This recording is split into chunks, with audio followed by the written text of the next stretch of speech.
Declaro abierta la sesión número 10.000. The 10,186th meeting of the Security Council is called to order.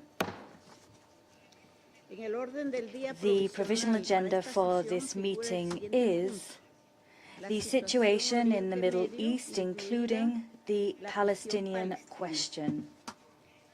The agenda is adopted. In accordance with Rule 37 of the Council's Provisional Rules of Procedure, I invite the representative of Israel to participate in this meeting. It is so decided. I propose that the Council invite the permanent observer of the Observer State of Palestine to the United Nations to participate in the meeting, in accordance with the Provisional Rules of Procedure and previous practice in this regard. There being no objection, it is so decided.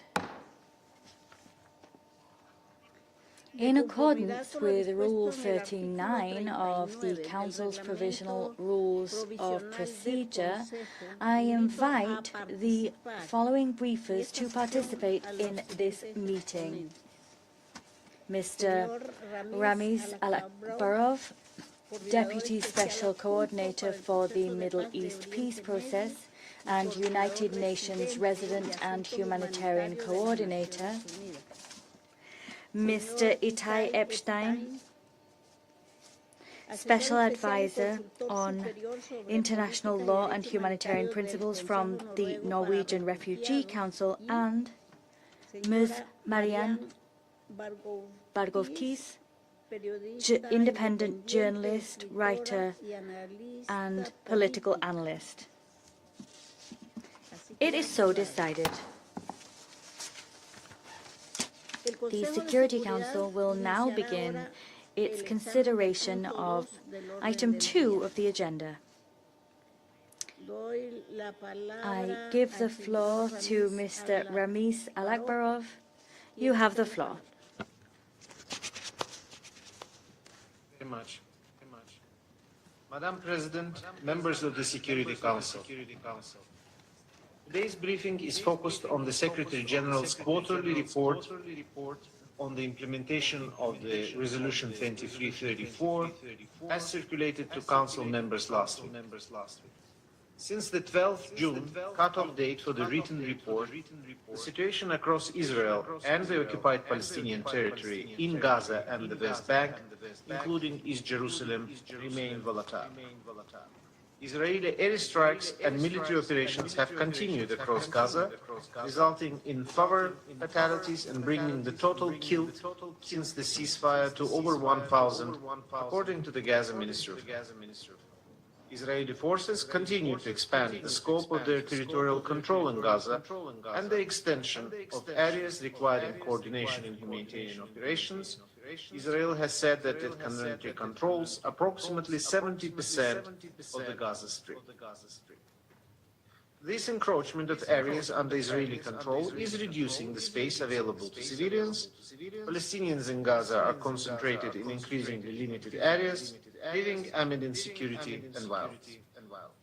As the Emergency Relief Coordinator briefed this Council on 18 June, since the adoption of the Security Council Resolution 2803, there have been improvements in the humanitarian situation in Gaza. The share of households going to bed hungry dropped from 92 to 36%, and humanitarians were able to expand provision of water, health, and education services. But as Under-Secretary General Fletcher said, Resolution 2803 and the Comprehensive Plan are meant to deliver much more than that, while the needs in Gaza remain immense. Sanitation conditions remain alarming, 70% of population lacks dignified shelter, and humanitarians continue to face persistent constraints as they carry out their essential work. I am deeply concerned by the reports of intimidation in the context of the protests which were planned in Gaza on the 26th June. Civilians must be able to exercise their rights peacefully without fear and must be protected at all times. The legitimate needs, concerns, and aspirations of the people of Gaza must be addressed through the full implementation of the Resolution 2803. This includes the disarmament of Hamas and all other armed groups in Gaza, the withdrawal of Israeli defense forces, and deployment of International Stabilization Force, the transfer of governance responsibilities to the National Committee for the Administration of Gaza.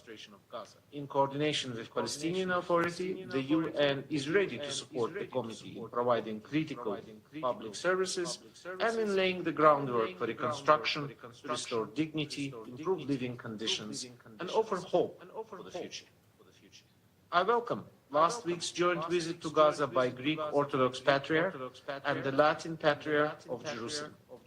Amid ongoing deprivation and suffering, their visit sends a timely signal of peace, tolerance, and dignity for all.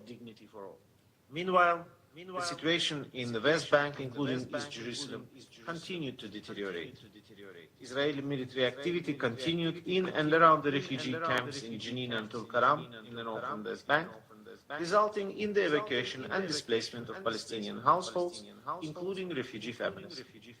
This activity, including the reported establishment of an Israeli military post in Jenin, remains especially concerning as it taking place in Area A, which falls under Palestinian Authority's civil and security control. On 17 June, Israeli authorities reportedly approved the expansion of a building used as a yeshiva in Hebron H2 area. The approval followed the transfer of planning authority from the Hebron municipality to the Israeli civil administration, in line with Israeli Security Cabinet decision of 8 February. Yesterday, 28 June, the indemnity waiver issued by the Israeli Ministry of Finance permitting corresponding banking relations between Israeli and Palestinian banks was extended for another 2 weeks until 12 July. On 14 June, President Abbas issued a decree amending the General Elections Law. Among other changes, the decree increased the number of seats in the Palestinian Legislative Council, lowered the electoral threshold for winning seats, and required the inclusion of at least one woman among every 3 candidates on the list. The decree also committed to hold the presidential elections in 2027. Madam President, allow me to highlight some of the Secretary General's observations from the report on the implementation of Security Council 2334. I reiterate the Secretary General's strong condemnation of the relentless expansion and acceleration of Israeli settlements in West Bank. These developments further entrench the unlawful Israeli occupation and threaten the viability of a fully independent, contiguous and sovereign Palestinian state. All Israeli settlements and related infrastructure have no legal validity, constitute a flagrant violation of international law, and must cease immediately. I'm deeply concerned by the steps taken by Israeli authorities to implement formal land registration in Area C. There is a serious risk that this decision will facilitate further settlement expansion and entrenchment of the unlawful occupation. I am also concerned by broader measures aimed at deepening Israeli administrative and territorial control of the West Bank. Along with the threat of annexation, which have no legal validity, these actions are steadily transforming geographical and demographic realities across the West Bank and further undermining the prospects for the two-state solution. The escalating violence and tensions in the West Bank are highly concerning. I condemn all violence against civilians, including acts of terror. I echo Secretary General's deep concern over persistent and intensifying settlers' attacks. I also remain deeply concerned by ongoing attacks by Palestinians against Israelis. All perpetrators must be held accountable. I also reiterate Secretary General's alarm over the scale of displacement of Palestinians in the West Bank. Settler violence, access restrictions, demolitions, and prolonged security operations have resulted in the largest displacement crisis in the West Bank since 1967. I am appalled at the numerous instances in which officials glorified violence and engaged in dangerous provocation, incitement, inflammatory language. All incitement to violence must stop immediately. I share the Secretary General's concern over the growing threats to the status quo at the holy sites in Jerusalem. I reiterate that the status quo must be respected and upheld, in line with the special and historic role of the Hashemite Kingdom of Jordan. I echo the Secretary General in condemning in strongest terms the Israeli authorities' decision to establish military facilities at the UNRWA Sheikh Jarrah compound in East Jerusalem. I urge the government of Israel to rescind this decision and immediately return to the United Nations the UNRWA Sheikh Jarrah compound. I also urge member states to continue to politically support and financially sustain UNRWA. Despite the ceasefire announced 8 months ago, Gaza still faces profound uncertainty and immense human suffering. I condemn the continued killing and injury of civilians in Gaza, including women and children. I'm particularly concerned by recent increasing calls for resumption of widespread hostilities in Gaza. This would be disastrous for the Palestinian people of Gaza, for Israelis, and for the entire region. I reiterate the Secretary General's deep concern over the humanitarian situation in Gaza. I call on all parties to facilitate the full, rapid, and unimpeded passage of humanitarian assistance. Provision of humanitarian aid must never be used as a bargaining chip. I welcome the continuing commitment of the international community to supporting the Palestinian Authority and advancing concrete steps towards the realization of the two-state solution. I urge the international community to continue supporting the Palestinian Authority to strengthen its government capacity, implement reforms, and address its fiscal challenges as it prepares to reassure its full responsibilities in Gaza in line with UN Security Council Resolution 2803. I join the Secretary General in reiterating the strong commitment to supporting Palestinian and Israelis in ending the occupation and resolving the conflict in line with international law, relevant United Nations resolutions, and bilateral agreements in pursuit of the vision of the two states. Israel and a fully independent, democratic, contiguous, viable and sovereign Palestinian state of which Gaza is an integral part, living side by side in peace and security, in secure and recognized border on the basis of the pre-1967 line, with Jerusalem as the capital of both states. Madam President, and thank you and the members of the Council for your attention.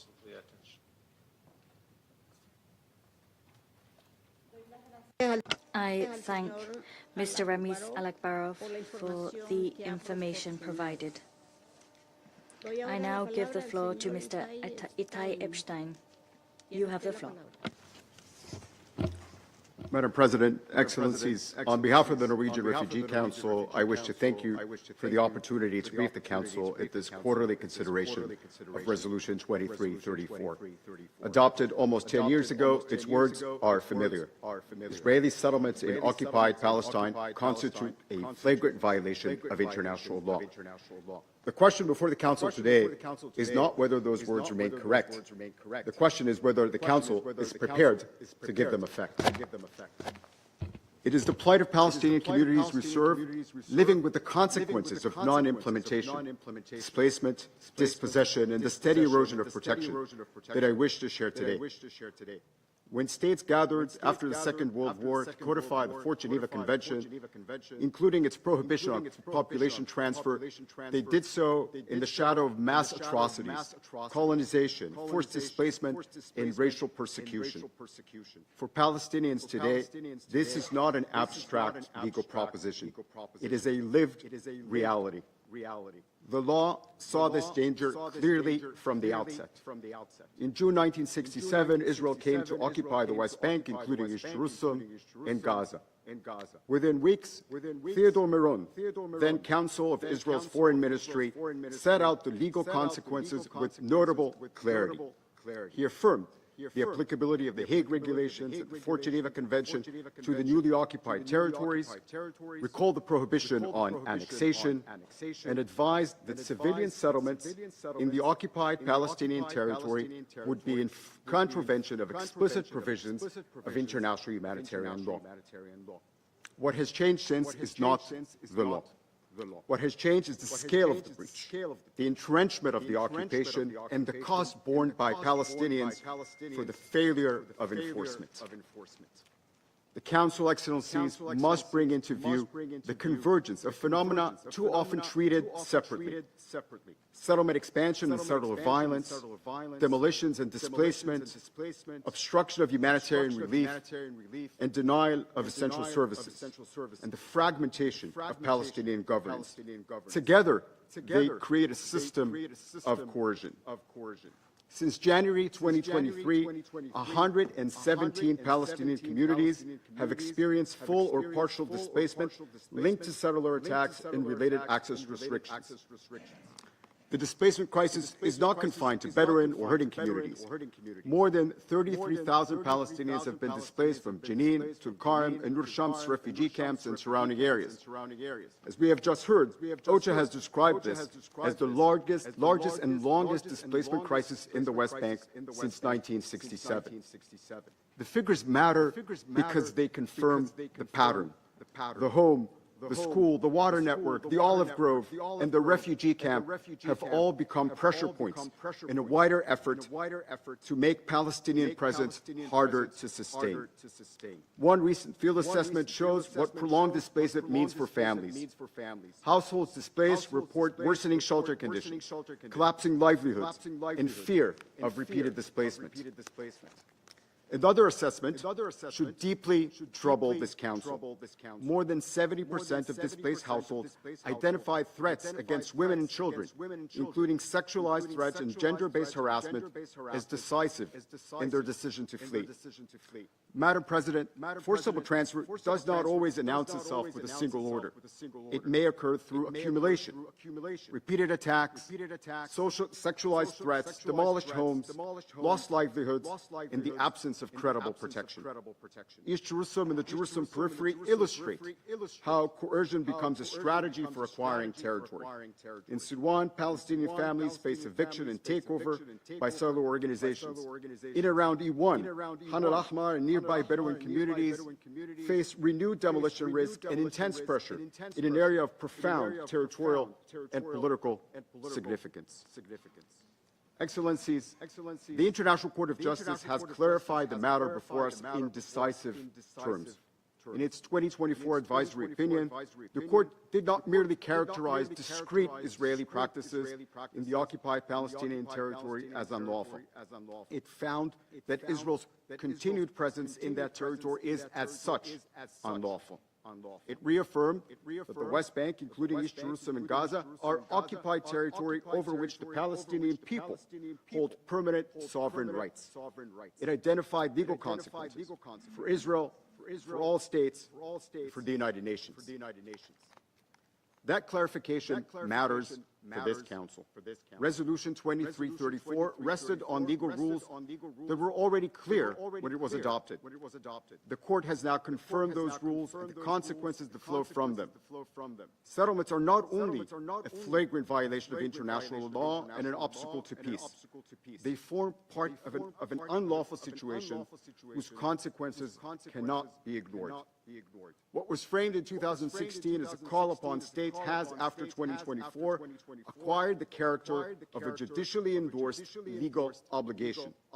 The Security Council cannot, through subsequent resolutions, dilute obligations grounded in peremptory norms or negate the legal consequences identified by the Court.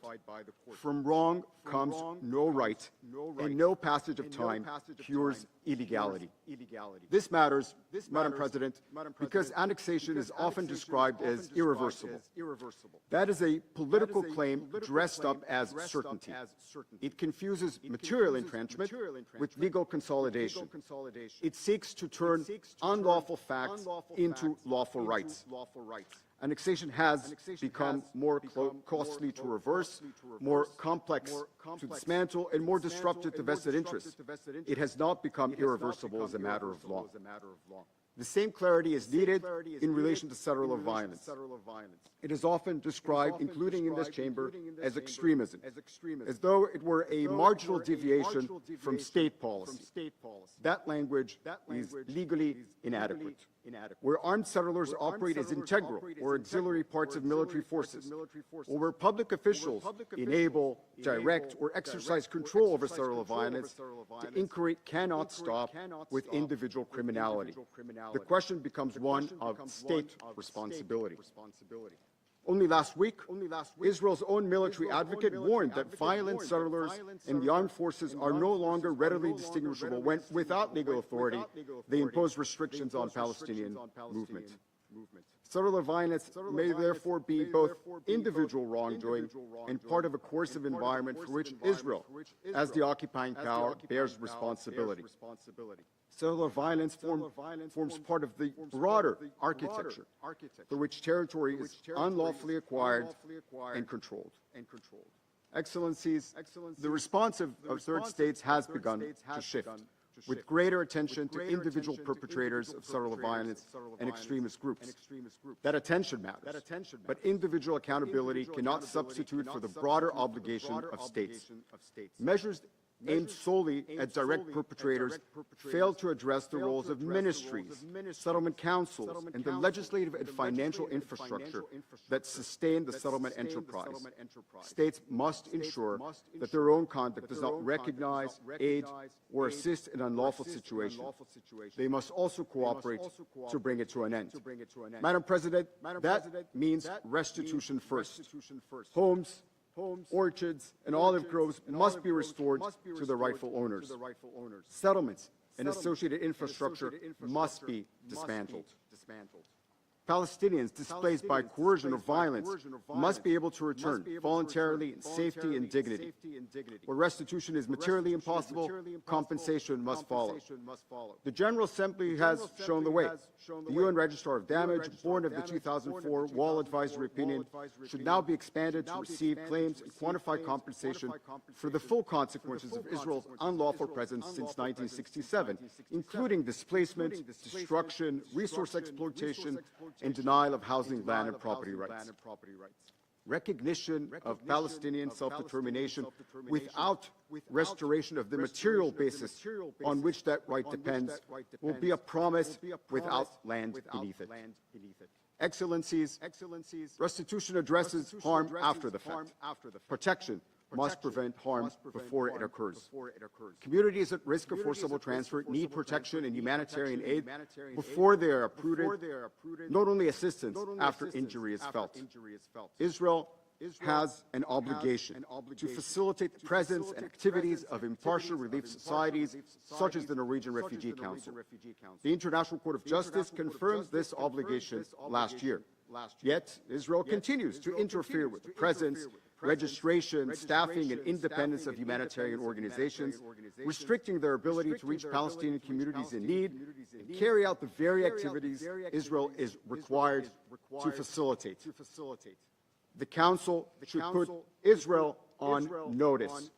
As the occupying power, it must allow and facilitate principal humanitarian action and comply with its obligations under international humanitarian law. Madam President, the obstacle is not lack of law. The obstacle is political reluctance. Annexation persists because its costs remain tolerable to those who sustain it. Settler violence persists because it is too often dismissed as deviation. Forced displacement persists because the international response remains fragmented. The task before the Council is at once simple and demanding: to ensure without delay the end of an unlawful Israeli presence that continues to drive displacement, dispossession, and civilian harm across occupied Palestinian territory. We are not asking this Council to invent new law. We are asking it to apply the law it has already affirmed.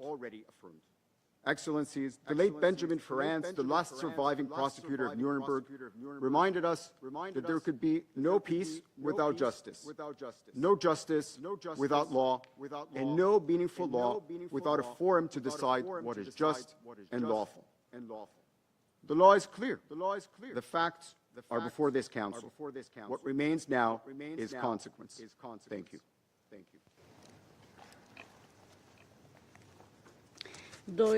I thank Mr. Epstein for his briefing. I now give the floor to Ms. Miriam Barghouti. You have the floor. Thank you, Madam President. I am speaking to you all today not as a diplomat or a representative. I am speaking to you as a journalist that has spent years documenting the reality of occupied Palestine, focusing specifically on the West Bank.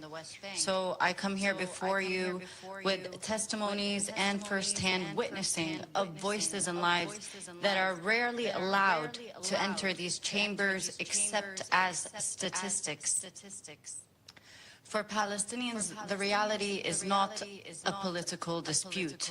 It is experienced every morning, every day, and every evening when going to school, to work, or carrying out the most basic activities like family gatherings, weddings, and funerals that are consistently and relentlessly interrupted by armed Israeli violence, more often by the military, but also by armed Israeli militia groups.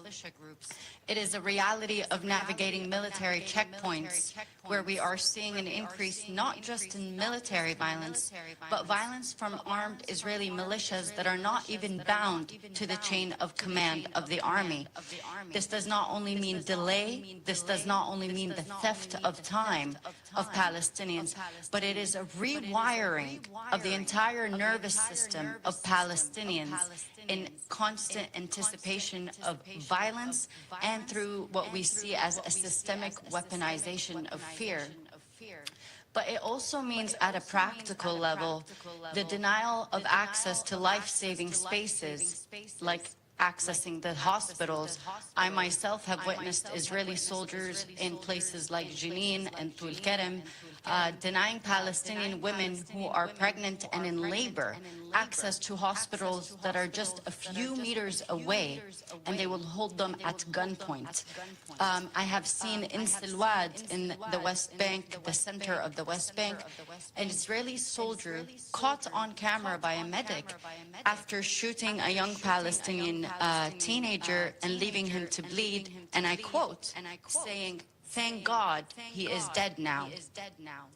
These are the lives of Palestinians day in and day out. It includes Palestinian farmers being denied access to their lands, as well as more recently where we are witnessing intentional and systemic Israeli violence that targets life-sustaining infrastructure, and this is like water pipes, where Israeli settlers are carrying out very targeted attacks at pumping stations that provide water access to thousands of Palestinians in the West Bank that already suffer from a disproportionate access to water in comparison to their Israeli counterpart. We are seeing intentional targeting of agricultural resources, again by armed Israeli groups in the West Bank, as well as the military that has constantly and consistently targeted lands through burning them, through denying access to them, or through destroying matters as basic as farmers' markets from Palestinians. And that means that even the economic cost of survival has been increasing. Now, it has been more than a decade since the UN Resolution 2334, and it's been more than a year since the decision made in July of 2024 demanding that Israel ceases its settlement activities, and I quote, as rapidly as possible. But instead what we are seeing is a rapid expansion of settlements that are being absorbed into state land.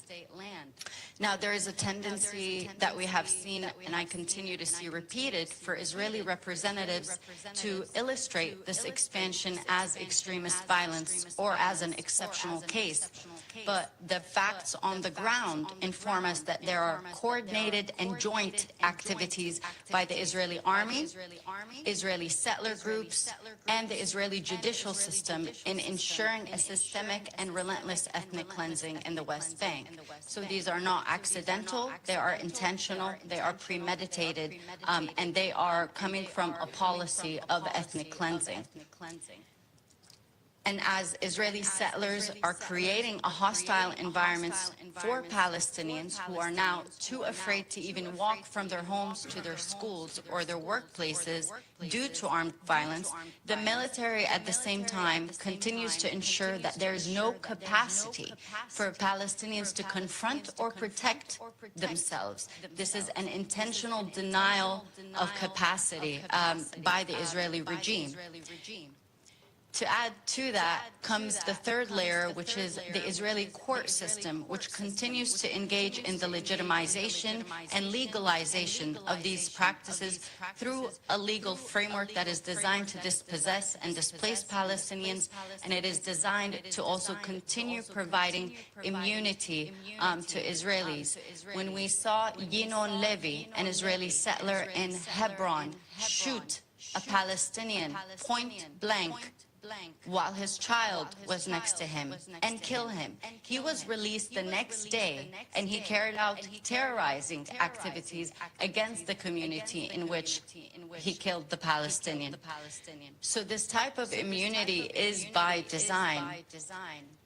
And what we have seen consistently and continuously is, rather than cease settlement activities, Israel has been using strategic ambiguity and diplomatic spheres to perpetuate its crimes while engineering a state of debate around the issue, consistently claiming pretexts of defense, while again the facts on the ground have shown us that in the last decades, not a single Israeli security measure has actually achieved effectively or efficiently what it claimed to want to achieve in its goals. So instead of accountability, we are seeing impunity being entrenched. The Israeli regime is not only sustaining Israeli violence, but as we see, it is encouraging it through Hebrew media, which has also been complicit in inciting against Palestinian communities and individuals. And through law, the Israeli government has adopted a series of laws in the last 5 years alone, pushing for things like the death penalty, the absorption of the West Bank into Israeli state land, and through the arming of Israeli citizens with military-grade weapons, including automatic and semi-automatic guns, and more recently, drones. And these are not just through the Israeli government, but it includes international complicity where U.S.-based charities are actually fundraising and providing these military-grade weapons to Israeli citizens in the West Bank specifically. Again, as it has been emphasized in these chambers, and I will emphasize it again, these Israeli acts are not random, but they are organized, state-sponsored crime. And Palestinians in the West Bank are no longer wondering whether a crime will be enacted. Now it is a matter of when rather than if. And often these crimes are reported and seen as separate, but they do come together. And together, the different crimes have drained Palestinians physically, psychologically, economically, and politically. And what this means is that there is no capacity to organize or even imagine a reality outside of just survival. There is a clear and evident campaign by the Israeli government to not only fracture Palestinian society, but to also punish the different segments. Here, we are seeing that even for myself as a journalist, it is becoming increasingly dangerous to continue our profession. It has become so devastating and so dangerous that wearing our press insignia has placed us in the line of danger rather than protect us. I have seen in the West Bank my peers, Palestinian journalists specifically, as well as international correspondents, not just attacked by Israeli settlers and the army, but we are being detained arbitrarily, often under no charge, no trial, and we are placed into what is more akin to torture chambers. I have seen several of our peers recently released from Israeli detention from areas like Jenin, north of the West Bank, and Ramallah in the center, come out with skin diseases and are more bone than flesh due to a systemic starvation operation being carried out by the Israeli government against Palestinians. and they are sustaining injuries that have impacted the quality of their lives long term. At the same time, we are seeing targeted attacks on Palestinian medical personnel, where doctors are being intentionally detained and medics are being held up from reaching injured persons. But in the last 2 years specifically, we're seeing less injuries from the Israeli army and more of kill shots. So if you observe the medical records, and this has been well documented, a lot of the shots Palestinians are sustaining at the hands of armed Israelis and the Israeli army are to the head and to the chest. These are not intended to quote-unquote neutralize, as we have seen in Israeli English-based media, but they are intended to kill. And we need to stop sanitizing this violence, because that is what that language has done. And we have seen it repeated in these chambers, which are meant to emphasize justice. Now, what all of this means is that on the ground there is a war being waged on a community that is depleted of socioeconomic and medical capacity to, at a very bare minimum, just stay alive. We are seeing territorial continuity being dismembered, and that is not only a threat to a potential viable solution for Palestinian self-determination, but at the practical and intimate level, it is denying Palestinians access to each other. And this is dangerous, because if we approach it holistically, we see that Israel is taking measures to ensure that Palestinians do not exist as a collective population, but exist in certain controlled pockets. This is why what we see in the West Bank should not only be seen as an issue of settlements or settler violence, but as ethnic cleansing and a strategy of obliterating an entire people while replacing them real time. For decades, we Palestinians and international scholars, as well as humanitarian missions, have documented and reiterated the reality. And while I cannot brief you exhaustively in these few minutes, the Council has access to plenty of evidence to recognize and realize the reality on the ground. If the purpose here is to learn, then I believe ignorance cannot be claimed at this point. But if the purpose is to move in enforcing justice and international law, then it must begin with a conversation on accountability.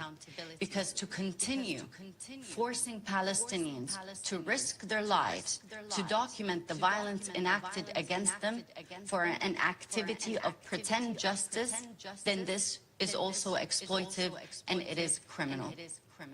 Today, we are at a moment of not only examining the reality of occupied Palestine, but investigating the dynamics of this very chamber that you sit in and what it means for the future. Thank you. I thank Ms. Miriam Barghouti for her briefing. I now give the floor to those council members who wish to make statements. I give the floor to the representative of China. You have the floor. Madam President, I thank Deputy Special Coordinator Alek Barov, Mr. Epstein, and Ms. Barghouti for their briefings. The question of Palestine is at the core of the Middle East issue. It is a matter of fairness and justice at the international level, pivotal to regional dynamics. Today, violence and death persist in Gaza. Tensions grip the West Bank. The foundation of the two-state solution continues to be eroded, and greater challenges are confronting the effort to settle the question of Palestine. The international community must reverse this negative trajectory with robust actions to end the suffering of the Palestinian people without delay and give Palestine the justice it deserves. China would like to highlight three imperatives. First, peace and stability must return to Gaza. The ceasefire agreement has not yet brought true peace, as bombings and strikes by Israel continue and its military occupation is being expanded, which have caused over 1,000 deaths among Gazans since, on average, one child is killed per day. The humanitarian crisis in Gaza is dire. Essentials for survival are in short supply, and sanitary conditions appalling, with over 2 million people struggling to survive amid the ruins. History has repeatedly shown that security is mutual, as no country can build its own security upon the insecurity of others. Military occupation and pressurization would do nothing for lasting peace. We call on the parties, Israel in particular, to fully comply with the ceasefire agreement and bring about a genuine, lasting ceasefire in Gaza. Israel must fulfill its obligations under international humanitarian law as the occupying power, lift restrictions on humanitarian access, and support and secure aid deliveries by humanitarian agencies such as UNRWA.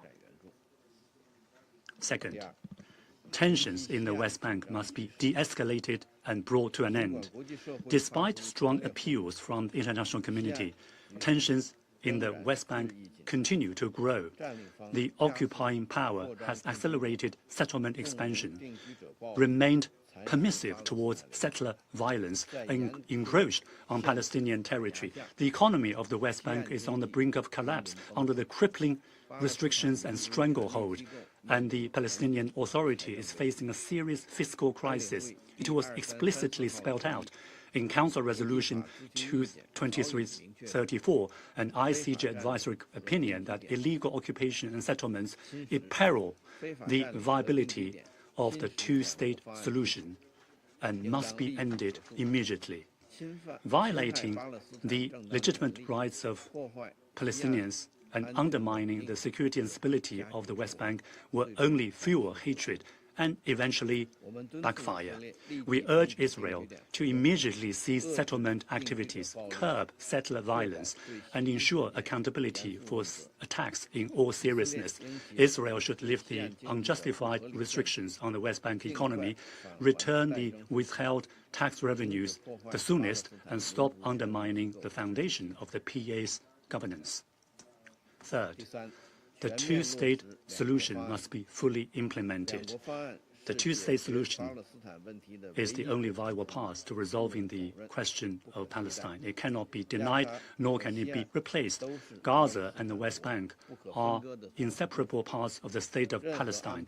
Any arrangements or the establishment of new mechanisms must be in line with the principle of Palestinians governing Palestine, respect the will of the Palestinian people, and advance rather than undermine the two-state solution. The international community should forge greater consensus, breathe new life into the prospect of the two-state solution, say no to any attempt to alter Palestine's demographic composition and redraw its map, oppose any unilateral actions that undermine the foundation of the two-state solution, and support the early establishment of an independent state of Palestine based on the 1967 borders with East Jerusalem as its capital and enjoying full sovereignty. President, the question of Palestine has persisted for decades. Though the fundamental framework for a solution was put in place long ago, the path to peace lies right beneath our feet. What is needed is political resolve and courage. War cannot go on forever and must give way to mutual understanding and mutual trust sooner rather than later. We call on the parties to prioritize the well-being of the Palestinian people and the peace and stability in the Middle East, working together to achieve a comprehensive, just and lasting solution to the question of Palestine. Without further delay, China remains committed to keeping up her tireless efforts to this end. I thank you, President. I thank the representative of China for that statement. I now give the floor to the representative of Greece.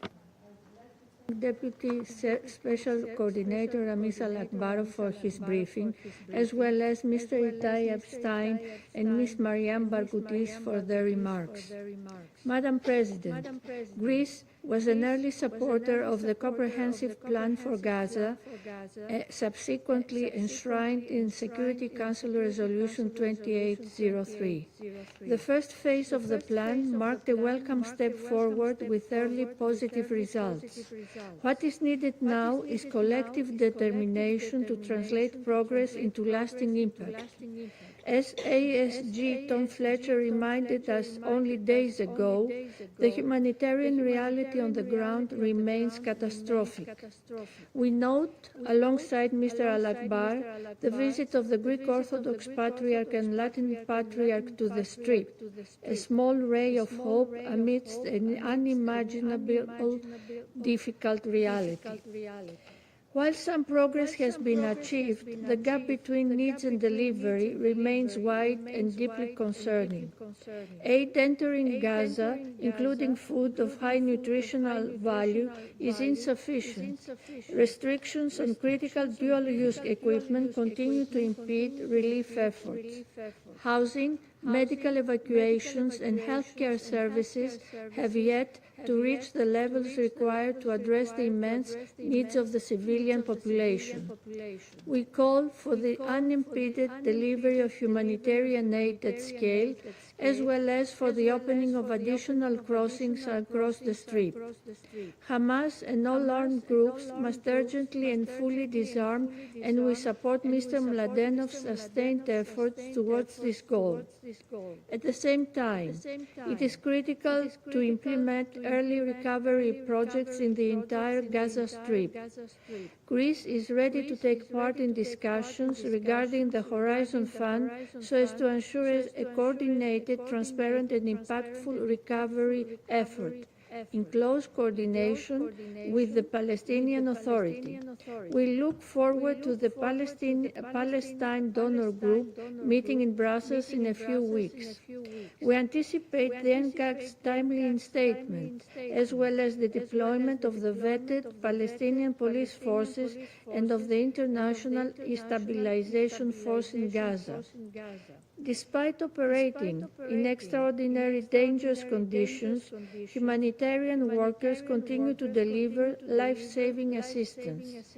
Their work deserves the fullest protection and unwavering support in accordance with the international humanitarian law. They must never be targeted, and accountability must be ensured in all circumstances.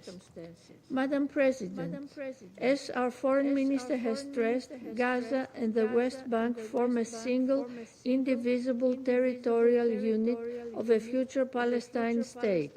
We categorically oppose any plans to expand control over or annex parts of the West Bank. The evacuation orders in Al-Ahmar, the Land Registry and Settlement of Rights Initiative, the Antiquities Bill, construction plans in the E1 area, as well as demolitions and evictions in East Jerusalem, particularly in Silwan, are all indicative of an explicit vision of annexation. Equally, the protection of historical, archaeological, or religious heritage cannot become a pretext for large-scale land appropriation. We call for an immediate reversal of these trends. They run counter to international law, contrary to Resolution 2334, and steadily erode the foundations upon which a negotiated settlement toward the two-state solution must be built. Of equal concern is the sharp and unprecedented rise in settler violence targeting Palestinians, including Christian communities. Responding to the severity of such violence, the EU recently sanctioned extremists responsible for human rights abuses in the West Bank. While we take note of Israel's recent statements aimed at curbing settler violence, words must be matched with accountability, consistent investigations, and follow-up on the implementation of those decisions. Furthermore, we reiterate our call for unhindered access, the preservation of and respect of the status quo of the holy sites in Jerusalem, an issue of profound importance for interfaith coexistence. Madam President, the stabilization of the West Bank also requires the release of withheld Palestinian tax revenues. This is a prerequisite for reform, institutional resilience, and the preservation of the Palestinian Authority's fiscal capacity. We acknowledge and encourage the Palestinian Authority's ongoing reform efforts under very difficult circumstances, including the recent announcement of presidential elections in 2027 and amendments concerning parliamentary elections in the occupied Palestinian territories. An empowered and reformed Palestinian Authority will be a credible partner for peace. In closing, as we are approaching the first commemoration of the New York Declaration, the moment calls for renewed political courage and a reinvigorated diplomatic effort. We must restore a credible political horizon for the Palestinian people and advance a meaningful political process leading to a two-state solution in line with the relevant Security Council resolutions. I thank you. I thank the representative of Greece for that statement. I now give the floor to the representative of Denmark. You have the floor. Thank you, Madam President. We thank Deputy Special Coordinator Alec Barrow, Mr. Epstein, and Ms. Bagutti for their briefings. For years, the situation in the occupied West Bank, including East Jerusalem, has been steadily deteriorating. The developments on the ground are not new, but the speed with which conditions are worsening has been accelerated. The developments have been documented repeatedly before this Council, including through the SG's quarterly reports on the implementation of Resolution 2334. The Council also had the opportunity to discuss these developments during the ARIA meeting held on the West Bank last month. Allow me to highlight a few of the most concerning developments. We are currently witnessing all-time high levels of settler violence against Palestinians. The stories we hear from the ground are brutal, as we have also heard from our briefers today. And civilians are being displaced from their communities as a consequence. Reports of Israeli authorities failing to prevent or hold perpetrators to account are deeply alarming. And recently, a 7-month-old Palestinian infant was killed in Hebron by Israeli defense forces. This incident is not only deeply tragic, but also a clear reminder of the devastating human costs that the civilians in the West Bank are paying. At the same time, settlement expansion is advancing at an alarming pace. Particularly concerning is the advancement of plans to establish settlements in the E1 area east of Jerusalem, where evacuation orders for the Bedouin community of Khan al-Ahmar have now been issued. If implemented, the E1 plan would cut the West Bank in two and compromise the territorial contiguity of a future Palestinian state, as well as hamper the prospects of a two-state solution. Denmark is equally concerned by the reports of expected establishment of the first permanent Israeli military presence in Area A, an area that under the Oslo Accords fall under Palestinian civil and security control. We are also deeply concerned by demolition and eviction orders in East Jerusalem, including the Silwan neighborhood, that continue to threaten Palestinian communities and alter the demographic character of the city. Meanwhile, the Palestinian authorities faces a severe financial crisis, not least due to the withholding of Palestinian tax revenues that Israel collects on behalf of the Palestinian Authority. The consequences are not least being felt in the Palestinian health sector that is struggling to provide the basic assistance due to lack of resources. An effective and reformed Palestinian Authority remains essential for stability, governance, and the prospect for peace. Israel's restrictions on international NGOs operating in the occupied Palestinian territory and the unlawful demolition of UNRWA's headquarters further undermines stability and access to basic services for Palestinians.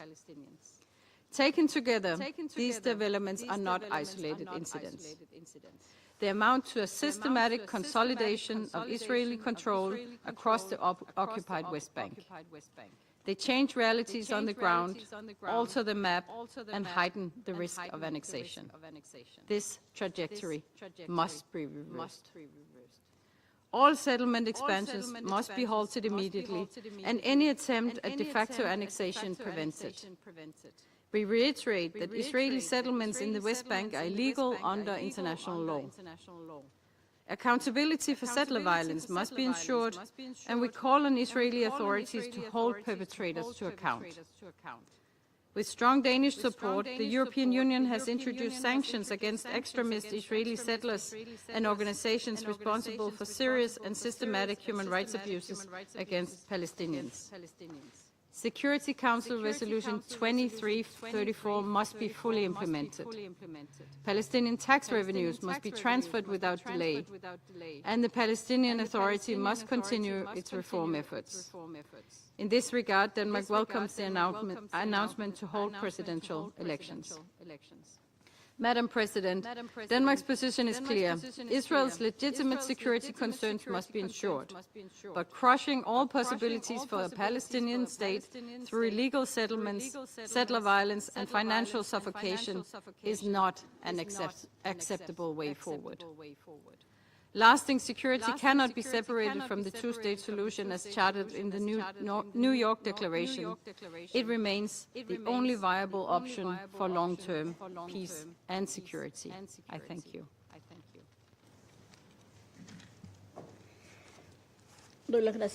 I thank the representative of Denmark for that statement.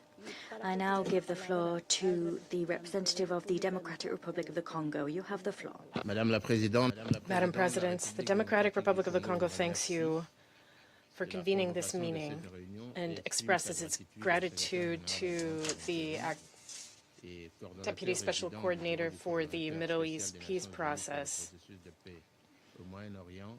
Mr. Ramiz Alakbarov. We also thank the civil society representatives for their briefings today. The Democratic Republic of the Congo remains deeply concerned by the persistent deterioration of the situation in the occupied Palestinian territory, particularly in the West Bank, including East Jerusalem, as well as by the fragility of the ceasefire in the Gaza Strip. We condemn all violence directed against civilian populations. The protection of civilians must remain an absolute priority in accordance with international humanitarian law and international human rights law.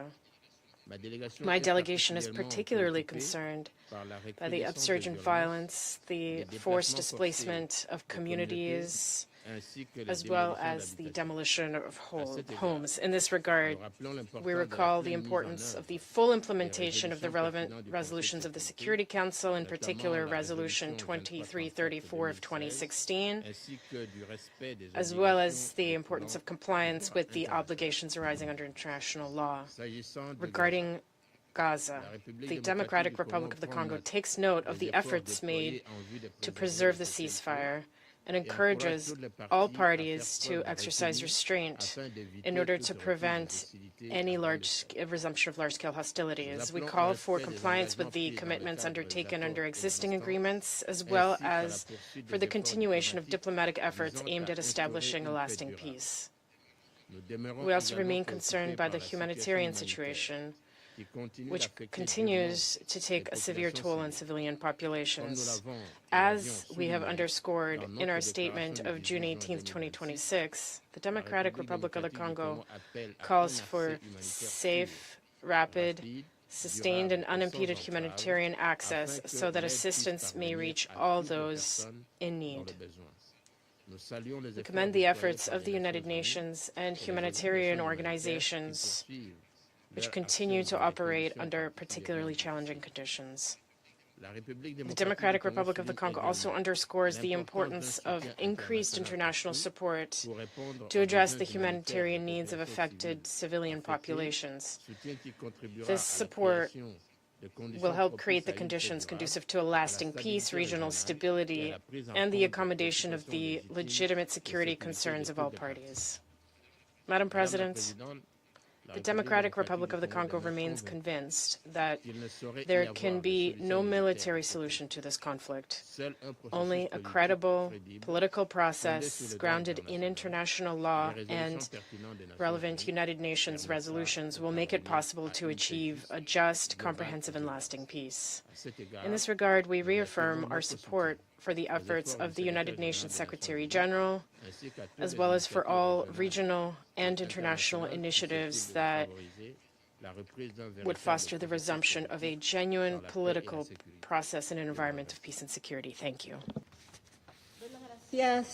I thank the representative of the Democratic Republic of the Congo for that statement.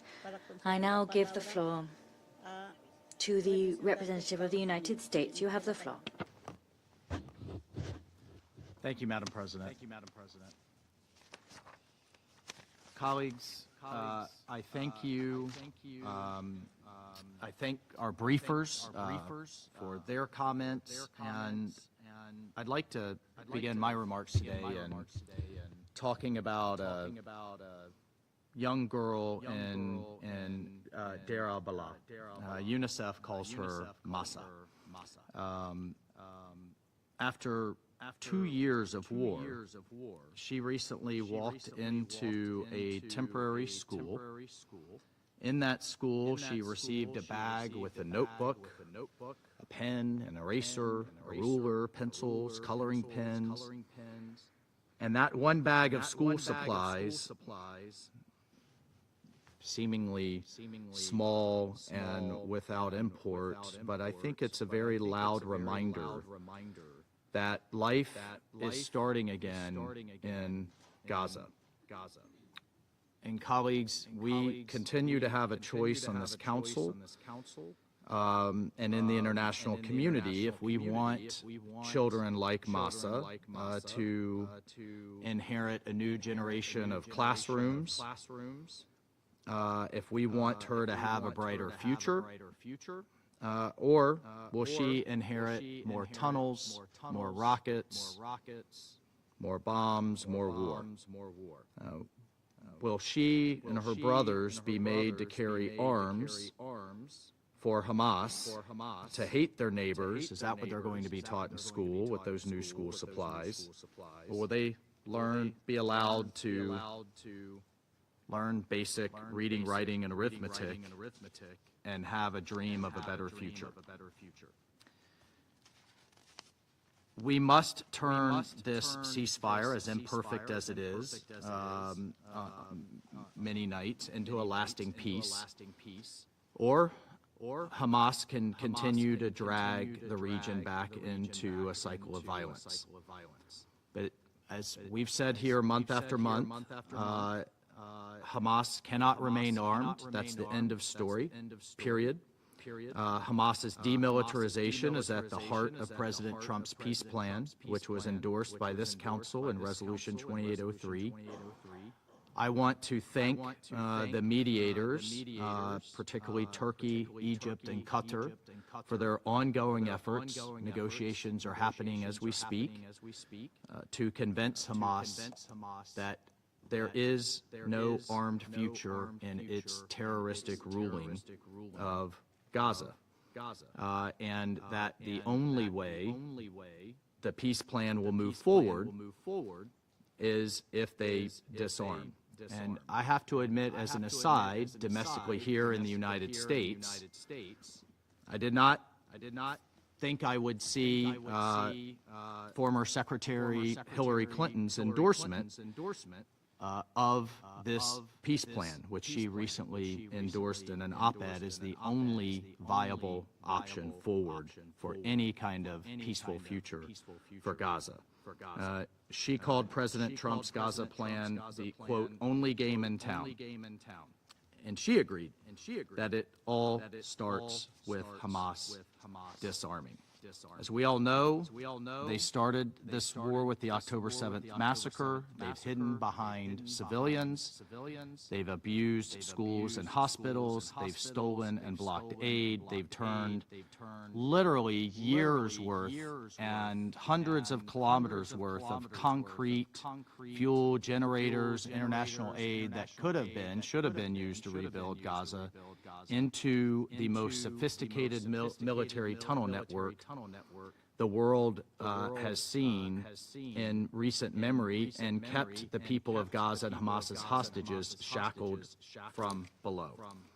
So demilitarization must include the irreversible destruction of all military terror and offensive infrastructure, including tunnels and weapon production facilities. Demilitarization should be carried out through a phased, internationally verified process, which the High Commissioner has laid out before this Council. But let's not kid ourselves. They do not get to negotiate. Hamas does not get to negotiate its way into keeping a terrorist army. And I think it's worth highlighting some of the recent UN reporting, which frankly has not often been objective, but in this case, surprisingly, the UN Independent International Commission of Inquiry examined the killings and acts of bodily and mental harm and documented Hamas-affiliated forces committing serious abuses against Palestinians in Gaza, framing some as war crimes. The Commission identified hundreds of individual cases of executions, severe physical violence by Palestinian armed groups, again, primarily Hamas-affiliated, in Gaza between 2024 and this year, 2026. The acts included summary extrajudicial executions, kneecapping, which is bone breaking with metal pipes or cement bricks, beatings, maiming, rape, torture. Some involved public executions. They specifically highlighted 2 incidents killing 11 men and publicly torturing Palestinians in places like the Nasser Medical Complex. Many of these punishments were made public in an effort to terrorize the population of Hamas, and crowds were made to watch the executions, including children. According to the report, these acts amount to war crimes, murder, and torture. Unfortunately, aside from this report, I've been monitoring the comments today. I haven't heard any mention of it today. I haven't heard any mention of it in mainstream media in the United States, and barely a mention abroad. Separately, just this past week, as Gazans and Palestinians protested Hamas's, according to the UN, war crimes, public executions, torture, they were subject to an intimidation campaign by Hamas. Hundreds still turned out to protest this rule.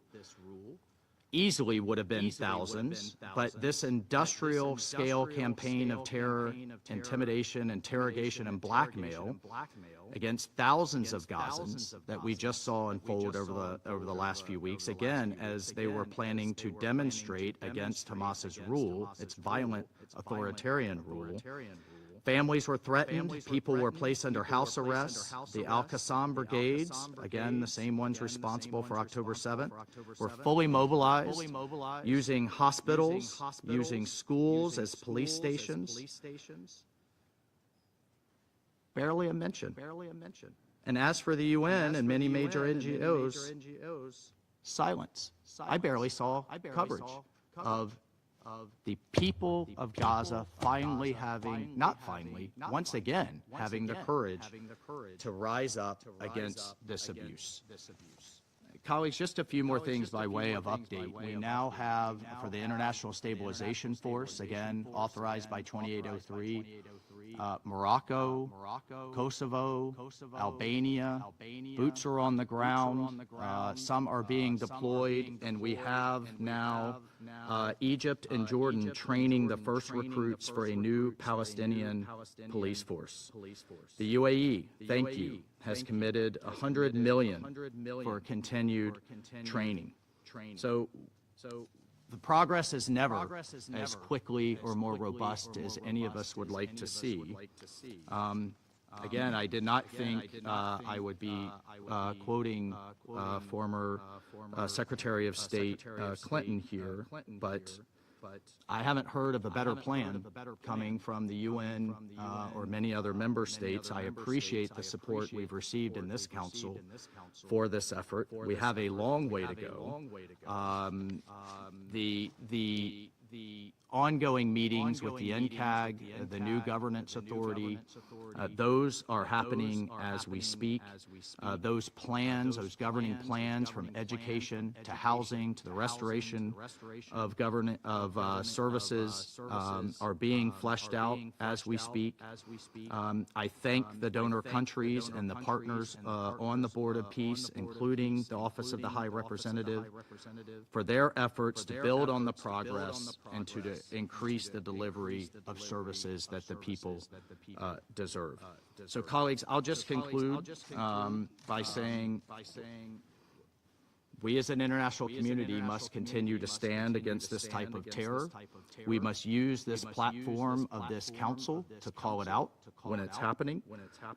But I have to ask, how much longer are we going to accept terrorists murdering Palestinians in Gaza, stealing their aid, hiding behind their children, and refusing to give up the weapons in an agreement that they agreed to that keep Gaza trapped in misery? From the perspective of the United States, absolutely not, and no more. I thank you, colleagues. I thank the representative of the United States for that statement. I now give the floor to the representative of Panama. You have the floor. Thank you, Madam President. Panama is grateful for the briefings delivered by the Deputy Special Coordinator for the Middle East Peace Process, Mr. Ramis Alakbarov. We take note of the most recent report of the Secretary General on the Resolution 2334 of 2016. That resolution remains as applicable and relevant as it currently is lacking implementation. We are also grateful for the briefings issued by Mr. Epstein, Special Advisor and Senior Humanitarian Law and Policy Consultant at the Norwegian Refugee Council, and Ms. Miriam Barghoutis, independent journalist, writer and political analyst. Far from the preservation of the conditions necessary for a negotiated political solution, we continue to see gradual changes being made to the territorial, administrative and demographic reality in the Palestinian territory. Panama notes with particular concern the approval of new settlements in the West Bank, as well as the measures designed to consolidate administrative control over Area C and E1, and the demolitions and displacement of Palestinian communities, with the consequences that is having on social fabric. We unstintingly repudiate the persistent excessive use of force, violence against civilians, including acts of terrorism, and any and all conduct that is incompatible with international law, including international humanitarian law and international human rights law. The protection of the civilian population is and must remain an obligation binding upon all parties without exception. The persistence of these dynamics is also affecting the Palestinian Authority's ability to effectively govern.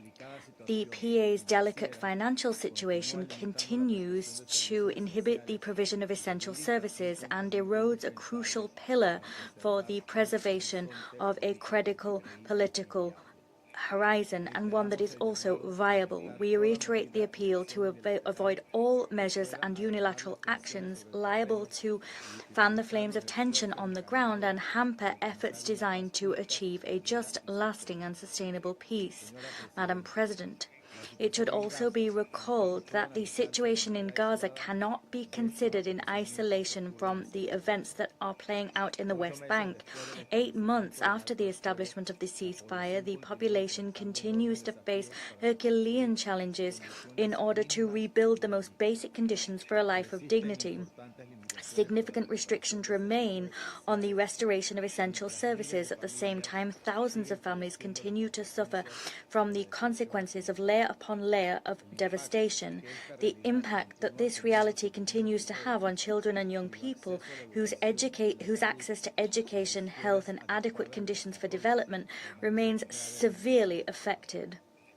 We encourage the preservation of the ceasefire, and we encourage progress in the full implementation of Resolution 2803 of 2025. That resolution is an appropriate roadmap to avoid a situation whereby the situation on the ground continues to worsen. We reiterate our support for the work that continues to be carried out by the United Nations system and its agencies, alongside international humanitarian organizations and local humanitarian organizations. This work both assists the civilian population and supports efforts aimed to preserve stability and lay the foundations for recovery and peace. These organizations must be able to carry out this work with safety, independence and in stringent respect for international law, including IHL. Consequently, we insist on the appeal to guarantee the protection of humanitarian personnel, as well as their facilities and property. We appeal for the facilitation of full, safe, rapid and unfettered provision of vital humanitarian assistance to those that need it. President, Gaza and the West Bank are part of one and the same political and territorial entity. The stability of one depends inevitably on the other. As such, any effort to bring about a lasting peace must address both territories in a comprehensive fashion.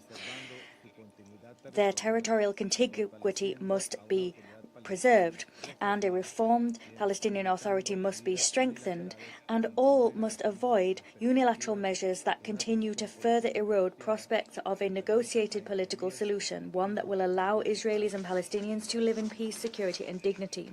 The full implementation of Resolution 2334 of 2016 continues vital if we are to preserve the conditions that will facilitate the achievement of this common goal. Thank you. I thank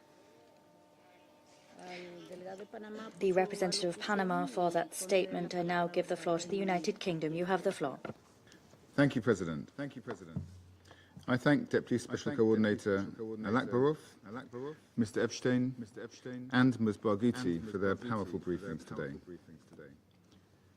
President, the United Kingdom is clear that a two-state solution remains the best way to bring lasting peace to the region and end the cycle of violence that has scarred generations of Palestinians and Israelis. As we've said numerous times in this Council, the implementation of President Trump's comprehensive peace plan, endorsed by Resolution 2803, is an important step forward towards ending that violence. Both sides must meet their commitments, with Israel removing restrictions on humanitarian aid, and Hamas decommissioning its weapons. Today, we focus on the West Bank, where Israel's policies are eroding the prospects for peaceful coexistence, and I will highlight three areas. First, settlement expansion continues in violation of Resolution 2334, including the E1 project that aims to cut the West Bank in half and separate East Jerusalem. This is accompanied by demolitions, evictions, and the displacement of Palestinian communities. In early June, we saw the approval of over 2,000 settlement housing units across the West Bank, bringing the total approved this year to over 6,000. On June 24, Israel declared another 465 dunams of private Palestinian land as state land to make way for a settlement outpost. My Prime Minister has been clear that we categorically oppose expansion of settlements which are a violation of international law. We join this Council in rejecting any attempt at annexation. Second, as we've heard today from the briefers, violence and lawlessness on the ground remain alarming. According to the UN, there have been an average of 6 attacks every day against Palestinians in the West Bank since the start of 2026. The Secretary-General's recent report highlighted the staggering rise in attacks by settlers on Palestinian children, reportedly often supported by Israeli security forces. On 17 June, extremist settlers launched arson attacks on 2 mosques. These are not isolated incidents, but coordinated attacks on civilians, livelihoods, and religious sites, facilitated by a culture of impunity. The government of Israel must uphold its obligations under international law and take urgent steps to halt this violence and hold those responsible accountable. The UK, alongside partners, has imposed sanctions on individuals and entities that finance and enable settler violence. And as my Foreign Secretary has made clear, we stand ready to take further action if the government of Israel does not take urgent steps to address the situation on the ground. Third, economic conditions in the West Bank are deteriorating sharply. Israel has withheld over $5 billion of Palestinian revenues, placing severe strain on the Palestinian Authority and its ability to sustain essential services, particularly healthcare and medical supplies. The government of Israel also continues to attack and undermine Palestinian financial institutions, which risks undermining economic stability more broadly, with consequences for livelihoods and regional stability. So, President, to return to where I started, this Council has given its support to the Comprehensive Peace Plan for Gaza. We cannot allow progress towards peace to be undermined by this deeply concerning trajectory in the West Bank. We must redouble efforts to stabilize the West Bank and inject renewed momentum into implementation of Resolution 2803 in Gaza. Both Israel and Hamas must meet their commitments. These are essential steps towards a just and lasting peace in which Israelis and Palestinians can live in security and dignity. I thank you. I thank the representative of the United Kingdom for that statement. I now give the floor to the representative of Liberia. You have the floor.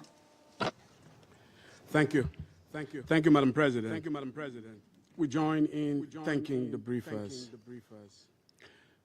For 10 years, Resolution 2334 has stood as the legal foundation of our collective commitment to a two-state solution. Yet, the data before us shows accountability too often being replaced by the passive recording of facts that increasingly resemble de facto annexation. True stability is not the freezing of conflict. It is the presence of justice, security, and viable governance. Madam President, the expansion of the E1 project is not a simple zoning dispute. It is a structural amputation. By severing territorial contiguity between the northern and southern West Bank, it risks constructing a physical veto over the two-state solution. Borders cannot be rewritten by concrete while this Council deliberates in abstractions. As settlements expand and Palestinian communities face displacement, the territorial foundations of a viable Palestinian state are steadily eroded. International humanitarian law is clear. Occupation cannot confer sovereignty or validate irreversible changes to occupied territory. One of the briefers highlighted this point even more clearly. If the geographic integrity envisioned by Resolution 2334 disappears incrementally, the prospect of a negotiated two-state solution will recede with it, to the detriment of both Palestinians and Israeli security. Liberia is equally clear, Madam President, that these developments cannot be viewed apart from the broader security environment. We unequivocally condemn terrorist attacks, hostage-taking, indiscriminate rocket fire, settler violence, and all attacks against civilians. Israelis have the right to live in security, just as Palestinians have the right to live in dignity, freedom, and hope. These objectives, to us, are not mutually exclusive. They are mutually dependent. Madam President, Liberia speaks from the treasure of our own painful national experience. We know what happens when a nation is fractured from within, and when lines on a map cease to reflect lived reality.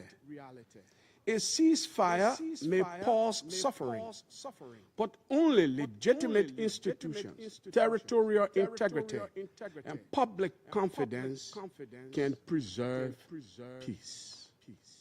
Members of this council may differ on sequence. Some emphasize Israel's security.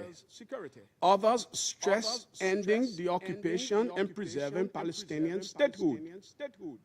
These priorities need not compete. Security without a credible political horizon will remain fragile. A political horizon without security will remain unattainable. Liberia, therefore, stands on the side of international humanitarian law. We support the Palestinian Authority reassuming its legitimate, unhindered responsibilities across Gaza and the West Bank, backed by urgent revitalization rooted in legitimacy, accountability, service delivery, administrative and security capacity, which also must include freedom of movement and sustained international support. Madam President, to bridge divisions in this chamber and preserve the framework for peace, Liberia calls on this council to unite behind three practical imperatives. First, future reporting on Resolution 2334 should assess whether developments preserve or undermine the territorial contiguity necessary for a viable two-state solution. Second, we encourage greater transparency in investigations, prosecution, and accountability measures for attacks against civilians, including settler violence, terrorism, hostage-taking, and violations by any actor. Accountability reinforces confidence that international law applies equally to all. Third, the international community should strengthen a revitalized Palestinian Authority capable of exercising legitimate responsibilities across Gaza and the West Bank, while supporting renewed political engagement between the parties. Madam President, The progressive erosion of a contiguous Palestinian state does not merely prolong suffering. It jeopardizes the broader framework for regional peace. Sustainable regional integration cannot rest upon unresolved occupation, territorial fragmentation, and recurring violence. Lasting security depends upon a just political settlement that gives both peoples confidence that peace is durable, lawful, and mutually beneficial. We conclude, Madam President, with one uncomfortable truth.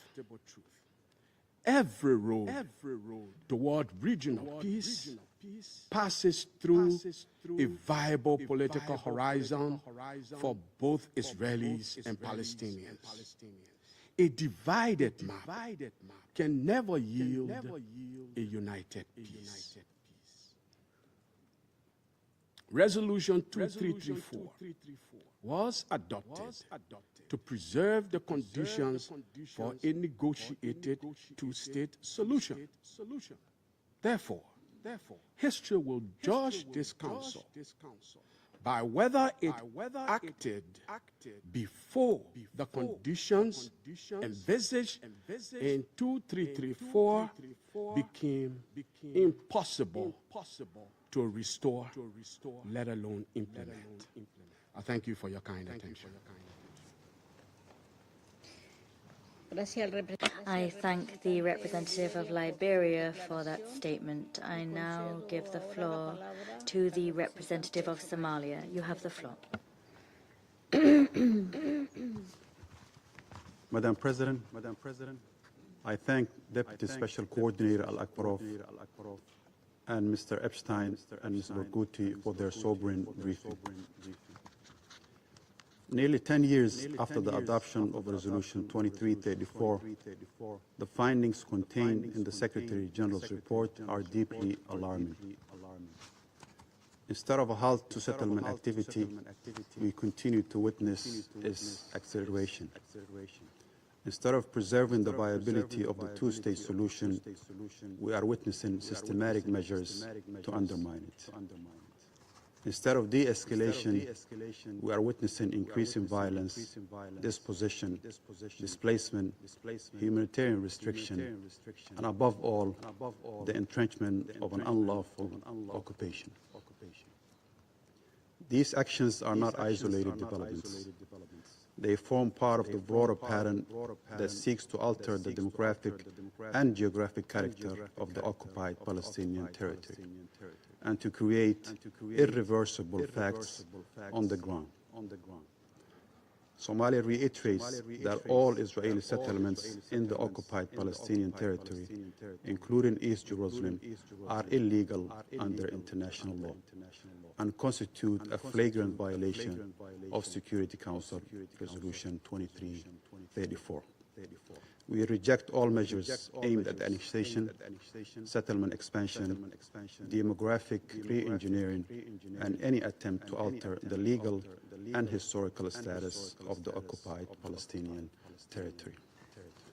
Madam President, as we heard, there is an unprecedented level of violence in the occupied West Bank.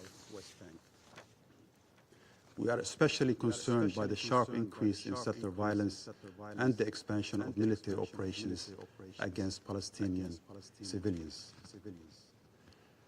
A few weeks ago, Israeli troops opened fire on a car near Hebron in the occupied West Bank, killing 7-month-old Sam Fahad Abu Haykal with a bullet to the face and leaving his mother in critical condition with shrapnel near her heart. Baby Sam's grandmother, Faryal Abu Haykal, who was also in the car, later described, and I quote, "The scene was horrific to see a 7-month-old baby with a smashed face. What kind of army in the world does this?" End of quote. These violations must be investigated and hold perpetrators accountable. we reiterate our rejection of collective punishment against Palestinian civilians, in particular children and women. Somalia recalls that occupying power bears clear responsibilities under international humanitarian law, including the obligation to protect civilians under occupation. Madam President, the humanitarian catastrophe in Gaza and the deterioration in the West Bank are not separate crises. We call for an immediate, safe, and unhindered humanitarian access. And we further call for the lifting of the economic restrictions imposed by Israel, as well as the release of the billions of Palestinians' tax revenues withheld.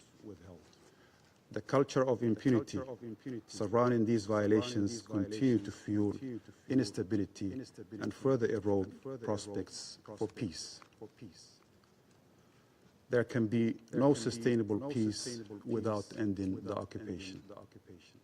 There can be no lasting stability while settlement expansions continue unchecked.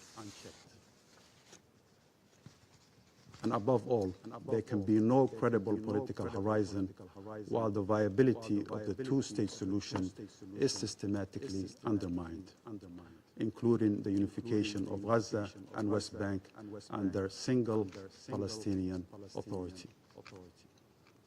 The continued failure to implement Resolution 2334 cannot become the status quo. We recall the findings of the International Court of Justice that Israel's continued presence in the occupied Palestinian territory is unlawful, and that all states have an obligation to refrain from recognizing any situation created from this unlawful presence. To conclude, Madam President, Somalia reiterates its support for the inalienable rights of the Palestinian people to self-determination and to an independent and sovereign state of Palestine based on the pre-1967 borders with Al-Quds al-Sharif as its capital. The authority and the credibility of this Council depend on the consistent implementation of its resolutions, including the recently adopted Resolution 2803. Resolutions adopted by this Council cannot be treated as optional, nor can violations of international law be allowed to continue without consequences. The Palestinian people deserve freedom, dignity, and self-determination. The region deserves peace. I thank you. I thank the representative of Somalia for that statement. I now give the floor to the representative of France. You have the floor. Thank you, Madam President. I wish to thank the Deputy Special Coordinator, Mr. Ramiz Alakbarov, and the representative of civil society, Dr. Itai Epstein, and Ms. Mariam Bagouti for their briefings. All were clear, precise, and very enlightening indeed. A few days ago, the Council met to consider the humanitarian situation in Gaza, and that was an opportunity for my delegation to recall inter alia our demand for a ceasefire, the disarmament of Hamas that should have no place in the government of Gaza, and we called upon Israel to comply with its own obligations pursuant to 2803, but today we meet to examine the implementation of Resolution 2334, adopted 10 years ago. This Resolution 2334 is clear. The creation by Israel of settlements in the Palestinian territory occupied since 1967, including East Jerusalem, has no legal basis. It constitutes a flagrant violation of international law and a major obstacle to the two-state solution. Israel must immediately and completely cease all settlement activity. However, 10 years after its adoption, the trends that resolution was intended to stamp out have continued and even increased at an unprecedented pace.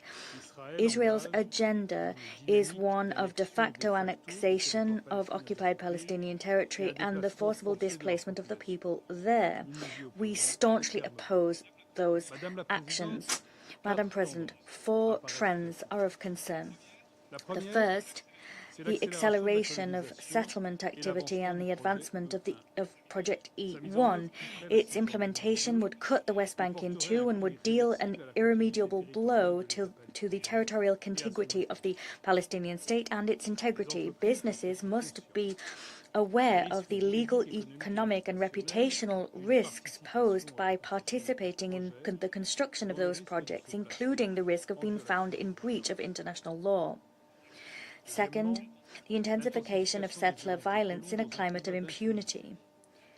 These attacks aim to displace Palestinians, destroy their property, and expedite settlement activity. Israel, as occupying power, has the obligation to protect the Palestinian civilian population and to bring perpetrators to justice. Third, incitement towards these acts by the rhetoric and conduct of Israeli leaders. These include Minister Smotrich, who promotes the annexation of the West Bank, as well as the expansion of settlements, the recolonization of Gaza, and the collapse of the Palestinian Authority. This conduct is irresponsible and incompatible with the prospects of a lasting peace. Fourth, and finally, Israel's deliberate weakening of the Palestinian Authority. The retention of $5 billion in tax revenue is rendering these institutions fragile. On the contrary, these are resolutions that should be strengthened and legitimized. A viable, reformed Palestinian Authority able to fully discharge its responsibilities remains essential for any credible political prospect. Madam President, Resolution 2334 calls for measures to be taken to reverse negative trends on the ground and to preserve the possibility of a two-state solution. France is taking tangible steps to do just that. Alongside its European partners, France has adopted new sanctions against those responsible for violent settlement activity. France is ready to consider all new proposals if this violence continues. We have mobilized within the European Union to strengthen the differentiation policy and bolster the restrictions applicable to products coming from settlements in accordance with Resolution 2334 and the advisory opinion of the ICJ of July 2024. Nationally, we have prohibited Ministers Ben-Gvir and Smotrich and several violent settlers from accessing French territory. We are ready to take new measures if necessary. Madam President, finally, the situation in the West Bank cannot be decoupled from that in Gaza. Both are integral parts of Palestine. The dynamic whereby we're seeing annexation and the blockade of humanitarian aid compromises the progress fostered by the ceasefire agreement, the peace plan, Resolution 2803, and the New York Declaration. These dynamics fuel humanitarian catastrophes, regional instability, and threaten Israel's very security. We call for the full implementation of Resolution 2803. We also call, in so doing, for the disarmament of Hamas and Israel's withdrawal from Gaza. The developments on the ground must not prompt the Council to abandon the political objective. On the contrary, these developments make it more urgent for us to collectively rally behind that objective to preserve a two-state solution and guarantee both the legitimate rights of the Palestinian people and Israel's security in accordance with the New York Declaration. France will continue to work to that end. Thank you. I thank the representative of France for that statement. I now give the floor to the representative of Latvia. You have the floor.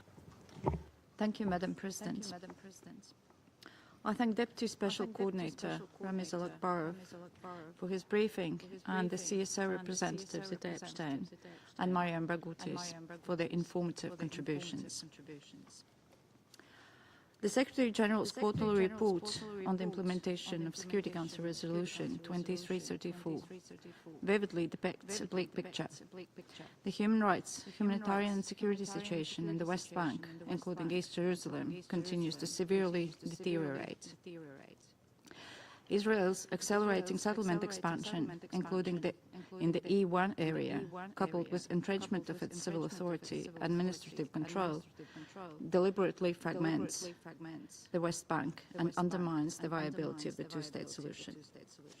Increasingly, Palestinian families are forcefully and lawfully evicted from their homes, properties being demolished to make way for new settlements, which are illegal under international law, and for settlement outposts, which are also illegal under Israeli law.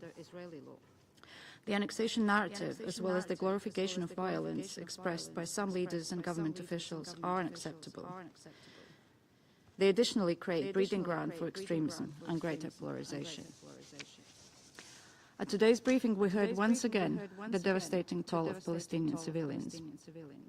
These are not just numbers, and every life lost, whether Palestinian or Israeli, represents a human tragedy, leaving behind families and communities burdened by immense suffering, grief, and loss. Across the West Bank, expanded checkpoints and roadblocks continue to make it increasingly difficult for the Palestinians to access their workplaces and basic services, including schools and hospitals. And it is unacceptable that humanitarian aid workers and life-saving services on multiple occasions have been hindered from reaching those in need. And we have witnessed deeply alarming access restrictions to the holy sites in Jerusalem during Ramadan, Passover and Easter, the expropriation of land containing places of worship, and the recent arson attacks targeting mosques north of Ramallah. Israel has to respect historic status quo arrangements governing the holy sites in Jerusalem. And protection of safety and of all religious communities must be ensured.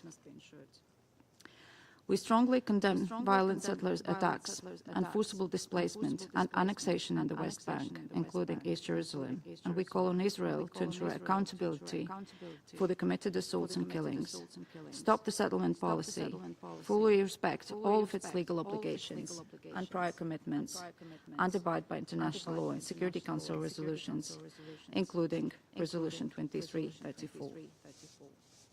Madam President, a just and lasting peace requires that Gaza and West Bank be treated as one unified entity, governed in the future by a single, legitimate and reformed Palestinian Authority. The measures applied to prolong Palestinian Authority's fiscal crisis and destabilize the Palestinian economy are deeply concerning. And we call on Israel to ensure that the Palestinian banking sector can operate unobstructed and to release withheld tax revenues for the Palestinian Authority to be able to meet its budgetary obligations, pay public sector salaries and provide essential services.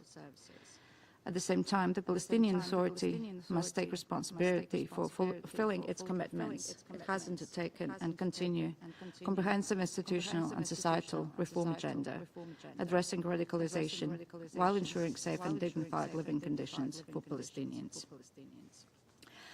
We commend the Board of Peace and the mediators for their efforts in advancing the implementation of the comprehensive peace plan put forward by President Trump and endorsed by the Security Council in the Resolution 2803. All parties must abide by the commitments they have made. In order to end the harm to the people of Gaza and any further security threats to Israel, Hamas and other non-state armed groups must accept the roadmap for monitored, verified disarmament and relinquish power. There can be no sustainable peace or stability while armed groups continue to operate outside legitimate governance structures and pursue violence as a political tool. The Gaza ceasefire must be fully respected, and the so-called yellow line demarcation must be pulled back to where it was upon reaching the ceasefire agreement. And deployment of the ISF and Palestinian police and the early recovery of Gaza through the work of NCAG are much awaited. Unimpeded humanitarian access at scale must be ensured to the civilian population in Gaza urgently and unconditionally in accordance with international humanitarian law. And finally, Madam President, a political solution encompassing Gaza and the West Bank, including East Jerusalem, is the only way to sustain peace based on the two-state solution, as defined by the Security Council resolutions and the New York Declaration. Addressing the security and the legitimate aspirations of both Israelis and Palestinians requires renewed momentum in the implementation of the comprehensive plan and genuine engagement by all parties. And Latvia reaffirms its commitment to the shared objective. I thank you.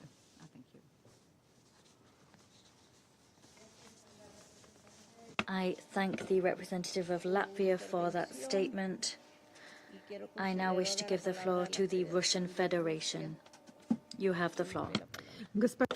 Madam President, we thank Deputy Special Coordinator for the Middle East Peace Process, Ramiz Alakbarov, for his detailed assessment of the situation in the occupied Palestinian territory in the context of the implementation of Security Council Resolution 2334. We have carefully reviewed the Secretary General's written report on the matter. We have also listened carefully to the civil society representatives. Regrettably, what we have heard today gives us no cause for optimism. The Israeli authorities have been consistently pursuing a policy of strengthening their administrative and legal control. The pace and scale of settlement construction and expansion have long broken all records. Unprecedented decisions have been taken to develop the E1 area and to revise the legal status of areas B and C in violation of the Oslo Accords. This is creating irreversible facts on the ground and shrinking the territory under Palestinian control. Russia's position is unequivocal. Israeli settlements in the West Bank are illegal, and all settlement activity in the occupied Palestinian territory must be immediately halted by Israel. We have already grown accustomed to reports confirming a grim reality. Resolution 2334, adopted in this chamber 9.5 years ago, is not merely being ignored, it is being openly violated. But one cannot grow accustomed to the manifestations of violence in the West Bank, which at times take on the most appalling forms. It is impossible to look without tears at the photographs of happy parents holding a smiling 7-month-old baby, Sam Abu Haikal, knowing that he was killed by bullets fired by Israeli soldiers who decided that an approaching car carrying his family posed a threat to them. As Undersecretary General Tom Fletcher has said, children die in large numbers when they come to be seen as collateral damage. Under no circumstances must the killing of children become an everyday reality. Otherwise, humanity is doomed. We note the statement by the Israeli Defense Forces that an investigation into this incident has been launched. We call for those responsible to be held accountable to the fullest extent of the law. This approach must extend to all other cases of violence in the West Bank, regardless of whether they involve settlers, Israeli security forces, or Palestinians. No one should be above the law. Regrettably, as noted in the Secretary General's report, the daily number of attacks by settlers has risen to an unprecedented level, with many of those attacks carried out in the presence of Israeli security personnel. On the basis of the Secretariat's data, one can only conclude that settler violence is systemic and that the judicial and law enforcement system is failing to take meaningful steps to address it. We also share the concern expressed by Antonio Guterres regarding the legislative measures expanding the grounds for the application of the death penalty in the West Bank. We call on the Israeli authorities to reconsider that decision. Madam President, the situation in Gaza is no better. The process of implementing the ceasefire agreement reached last October between Israel and Hamas continues to stall. Security Council Resolution 2803, which endorsed the Donald Trump plan for a settlement in the Palestinian enclave, has unfortunately remained on paper only. There is currently no basis for speaking of a lasting peace. Reports continue to emerge of new Israeli Defense Forces operations in Gaza, resulting in ongoing civilian casualties. Reports of the arbitrary expansion of the territory under Israeli control are a cause of serious concern. Significant restrictions persist on the entry and delivery of humanitarian aid. The International Stabilization Force has yet to be established. A mechanism for the disarmament of Hamas has not been agreed upon. No prospect is in sight for the full withdrawal of Israeli forces from Gaza. No concrete timeline has been set for the transfer of administrative authority to the Palestinian technocratic body, namely the National Committee for the Administration of Gaza, which is still unable to make its way from Cairo to the Gaza Strip. It is equally clear that there is currently no practical progress whatsoever towards the reconstruction of the enclave. Essentially, the U.S. administration's peace efforts on the Palestinian track have been put on pause. Against this backdrop, the achievement of a U.S.-Iran understanding and the easing of tensions across the broader Middle East region offer hope that the deadlock on the Palestinian-Israeli track may yet be overcome. A negotiated solution is the only viable formula, as security concerns cannot be fully and legitimately addressed through military means alone. For all the difficulty in advancing the agreements brokered with the mediation of the U.S., Qatar, Egypt, and Turkey, without a diplomatic solution, the conflict would have claimed far more lives, and Israeli hostages would still be languishing in the tunnels of Gaza.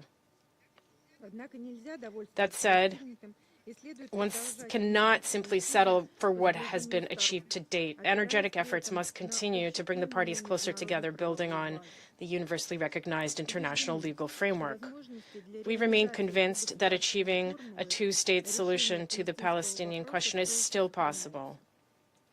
A comprehensive settlement of the Palestinian-Israeli conflict would guarantee lasting peace for all the peoples of the region, in which the state of Palestine, within the 1967 borders, with its capital in East Jerusalem, would coexist in peace and security alongside Israel.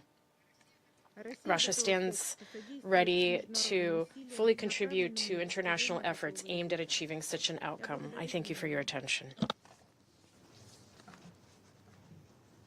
I thank the representative of the Russian Federation for that statement. I now give the floor to the representative of Bahrain. You have the floor. Madam President, we thank the briefers and we take note of the quarterly SG report on the latest developments related to the settlement policy in the occupied territories.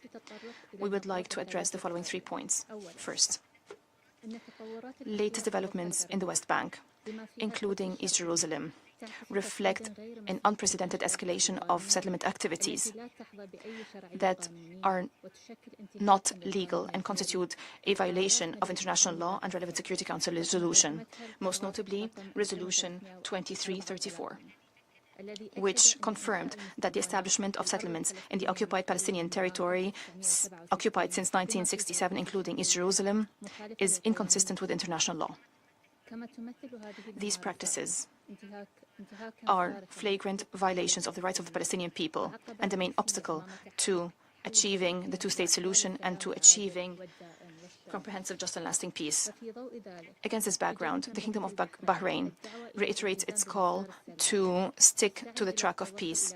We must reach joint understandings rather than imposing unilateral measures. We call for halting all settlement activities immediately and fully throughout the Palestinian territory. All legal commitments must be abided by. Second, congestion factors in the West Bank undermine the gains at the humanitarian and security level. Settler violence is increasing in an unprecedented way, without deterrent. Civilians are being targeted. Mosques are being stormed and closed.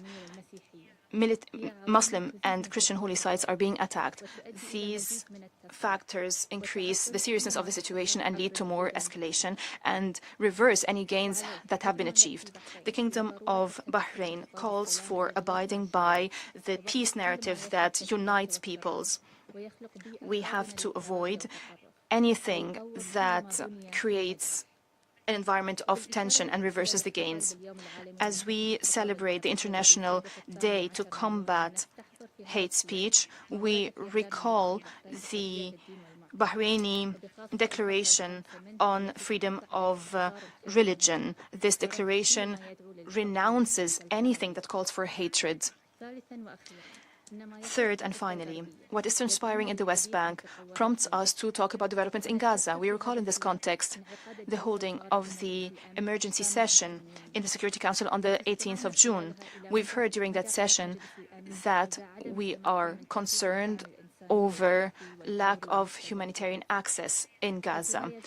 More than 2 million Palestinians are facing extremely difficult humanitarian conditions as restrictions upon the delivery of humanitarian aid persists, as living conditions are deteriorating, as vital services are deteriorating. In this context, the Kingdom calls for supporting the Palestinian government. It is important to ensure complementarity between international and UN efforts on Palestine. In this regard, we reiterate our support to efforts made by the Board of Peace in implementation of Resolution 28.3. We look forward to the full implementation of the comprehensive plan to end the Gaza conflict. We look forward to moving to the second phase of the plan, especially as ensuring the success of the efforts of the Board of Peace in Gaza will have a positive effect on developments in the West Bank. In conclusion, the Kingdom of Bahrain reiterates that the success of peace tracks starts with establishing an independent, sovereign state of Palestine along the lines of the 4th of June 1967, with East Jerusalem as its capital, living side by side with Israel on the basis of the two-state solution. According to the Arab Peace Initiative, international resolution, international law, the Palestinian people should be granted its legitimate rights to create a stable regional environment that enjoys regional integration in the service of all peoples of the region. I thank you, Madam President. I thank the representative of Bahrain for that statement. I now give the floor to Pakistan. You have the floor. Thank you, Madam President. We would like to thank Mr. Ramiz Al-Akbarov, Deputy Special Coordinator, for his briefing. And we also appreciate the statements by Mr. Epstein and Ms. Barghouti. Madam President, one thing is striking from the briefings this morning and the statements by council members. You would not see more expressions of concern regarding the flagrant violations of international law and more calls for accountability in the context that is there, with the grave consequences emanating from an ever-expanding and entrenching occupation is before this Council. And that is because the situation across the occupied Palestinian territory remains dire and is showing no signs of abating. As we have heard, the West Bank is witnessing its largest and deadliest wave of settlement expansion and highest sustained levels recorded of settler violence. The Secretary General's report documents that 4,750 housing units were advanced or approved during the reporting period, including 34 settlements approved in a single cabinet decision, the highest to date. Israel's newly launched online land registration platform in Area C systematically facilitates the dispossession of Palestinian property under the guise of bureaucratic procedure. The controversial and illegal E1 project is the strategic linchpin that would carve the West Bank into isolated enclaves, targeting the viability of a contiguous Palestinian state.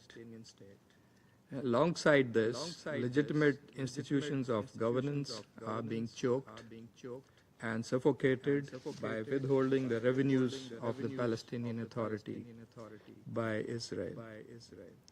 So what we are witnessing is not a series of isolated incidents, but a deliberate and systemic pattern.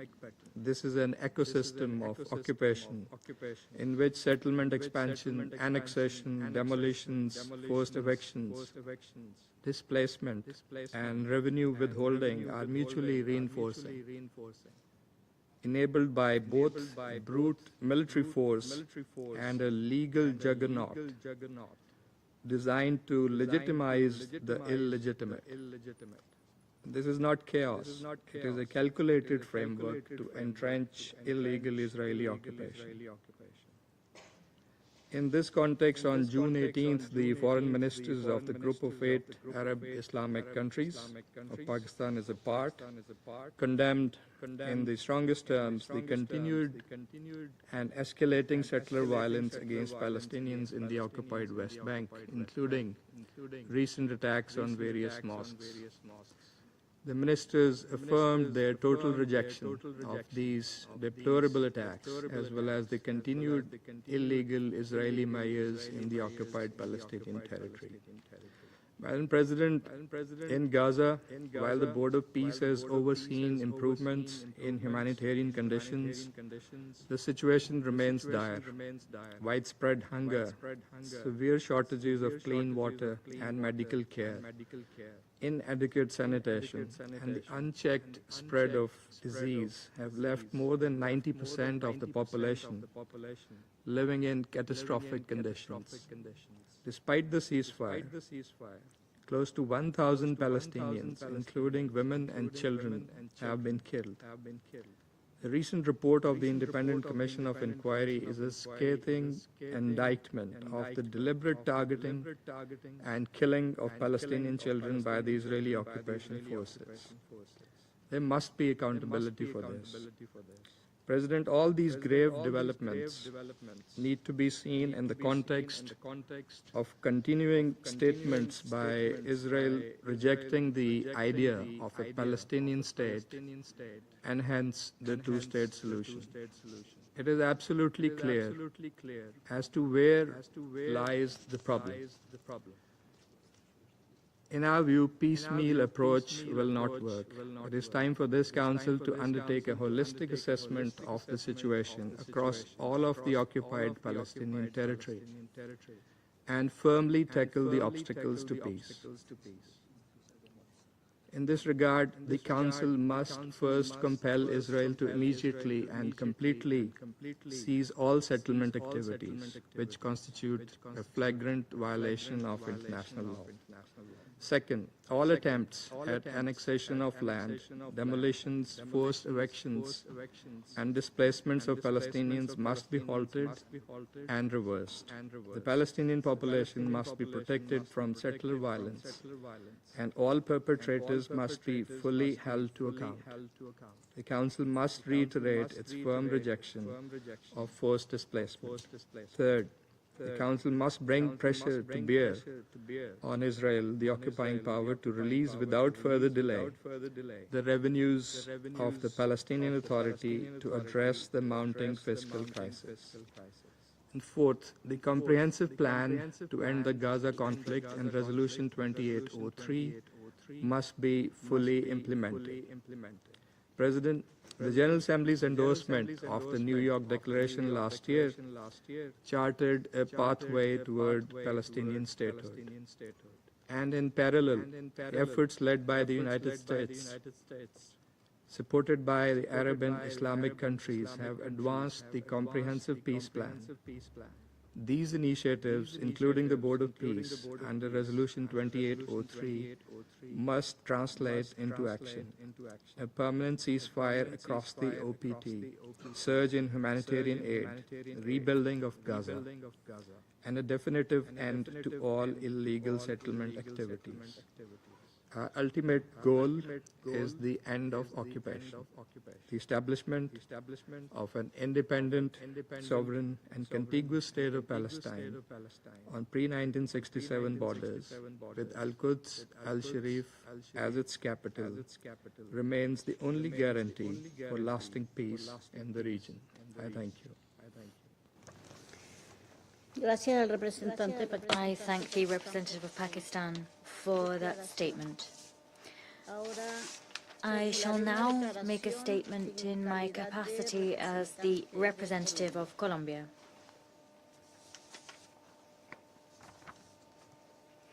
I thank Deputy Special Coordinator Ramiz Alekbarov for his briefing.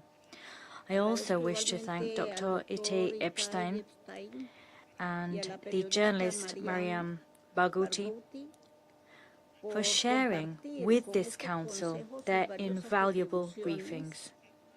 I welcome the delegations who are with us in the chamber today. It is highly likely that this is the most critical juncture at which the occupied Palestinian territory has stood in decades.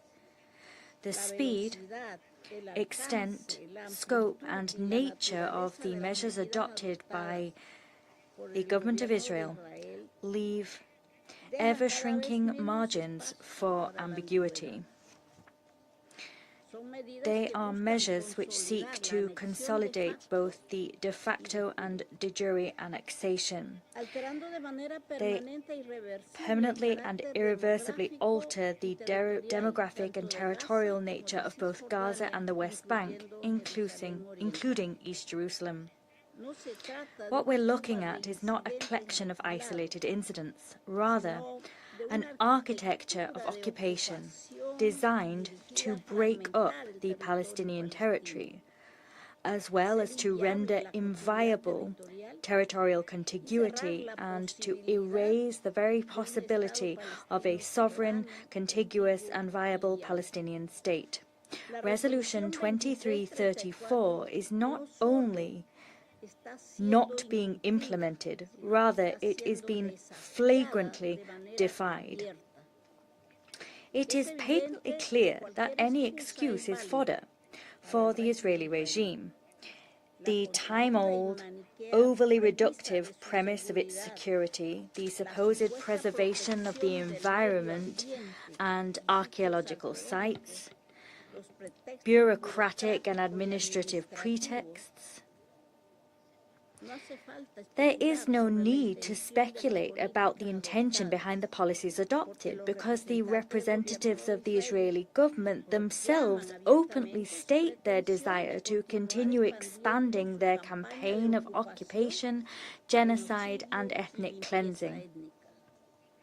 In Gaza, continued violations of the ceasefire and the advancement of the Israeli Defense Forces that control around 60% of the Strip continue to push the people onto an increasingly slim and fragmented strip of territory. Moreover, the humanitarian situation remains catastrophic, and reconstruction remains a promise unfulfilled.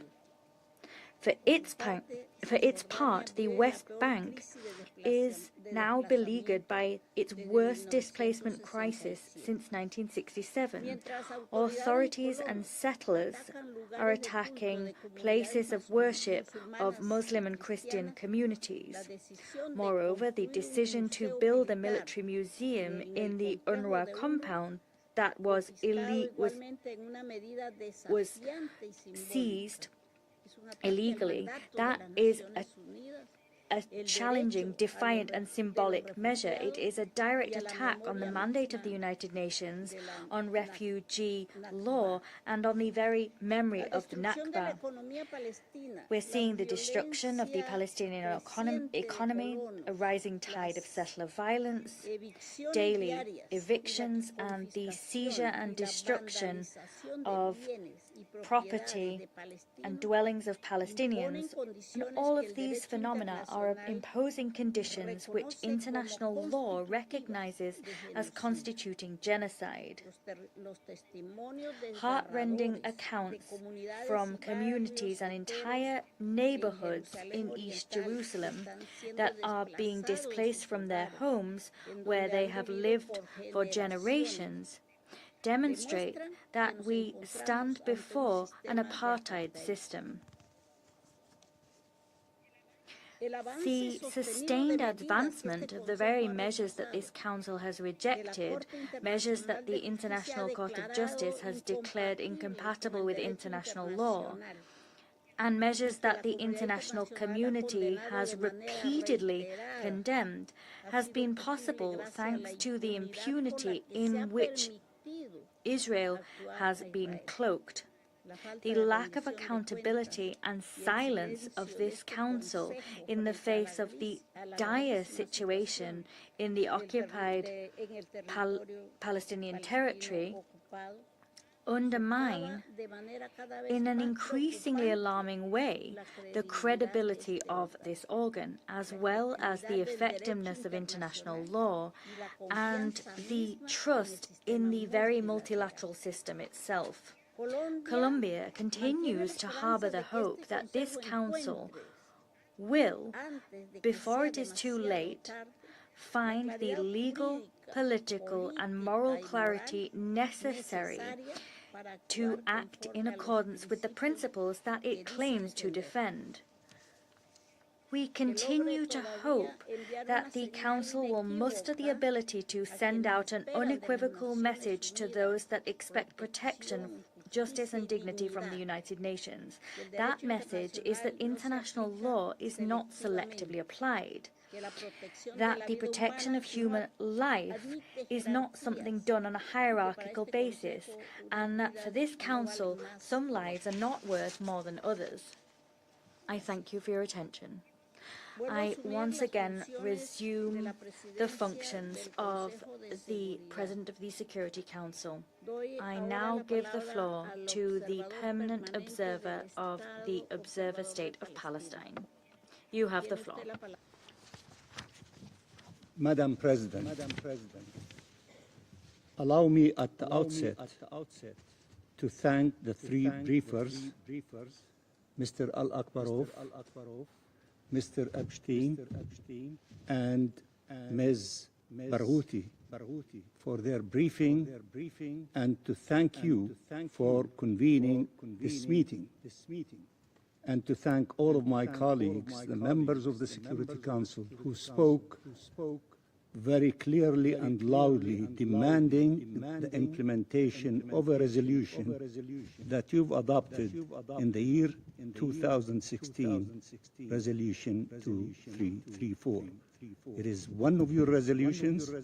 It is mandatory to be implemented, and for member states to abide with their obligations under the Charter of the United Nations to honor and respect and implement a resolution adopted by the Security Council.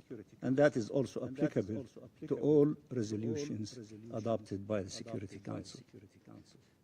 Resolution 2334 could be summarized in two words: no annexation. I repeat, no annexation. It is an expression of the prohibition of acquisition of land by force, a preemptory norm of international law, and a principle enshrined in the UN Charter. A principle reaffirmed by the International Court of Justice in its 2024 advisory opinion, in which the court concluded, and I quote, the sustained abuse by Israel of its position as an occupying power through annexation and an assertion of permanent control over the occupied Palestinian territory and continued frustration of the right of the Palestinian people to self-determination violates fundamental principles of international law and renders Israel's presence in the occupied Palestinian territory unlawful. End of quotation. Madam President, Israel has decided to entrench its occupation rather than bring it to an end. Whether in the Gaza Strip, where it has unlawfully seized control over 70% of the Gaza Strip, or in the West Bank, where it has effectively annexed over 60% of the West Bank and all of East Jerusalem. This is not only illegal, it is also contrary to President Trump's plan and Resolution 2803, which explicitly states there should be no occupation and no annexation, and it aims at blocking the promised pathway for Palestinian self-determination and independent statehood. Prime Minister Netanyahu declared once again in recent days, and I quote, "Between the sea and the Jordan River, there is no room for two states." End of quotation. So what is Netanyahu proposing exactly? A one-state solution with equal rights for all those living between the river and the sea? Or genocide, ethnic cleansing, and apartheid? The answer is clearly obvious. Madam President, the Israeli government has multiplied the measures to steal Palestinian land. Israeli colonial plans in the E1 area amount to a death penalty for the Palestinian state and the prospect for peace in our region. Israel is extending its unlawful control over Palestinian land and Palestinian lives through military, legislative, and administrative measures, removing communities by armed force or by manipulating registration of land and seizing land under environmental, religious, or military pretext.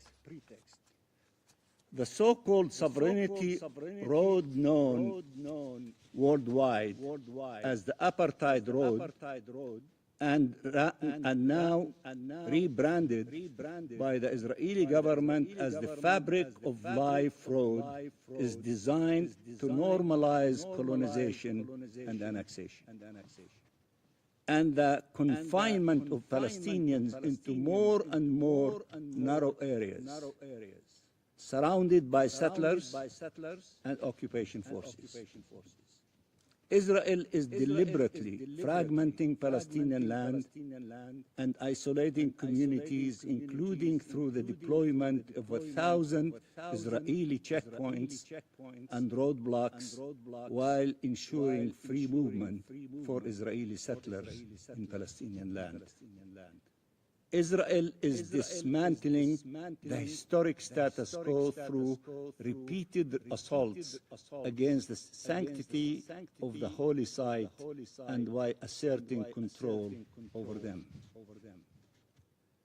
Madam President, these policies come at a heavy price for Palestinian communities and Palestinian families who are being terrorized by Israeli occupation forces and settlers, with constant attacks, the demolitions of their homes, their forcible removal from their ancestral land.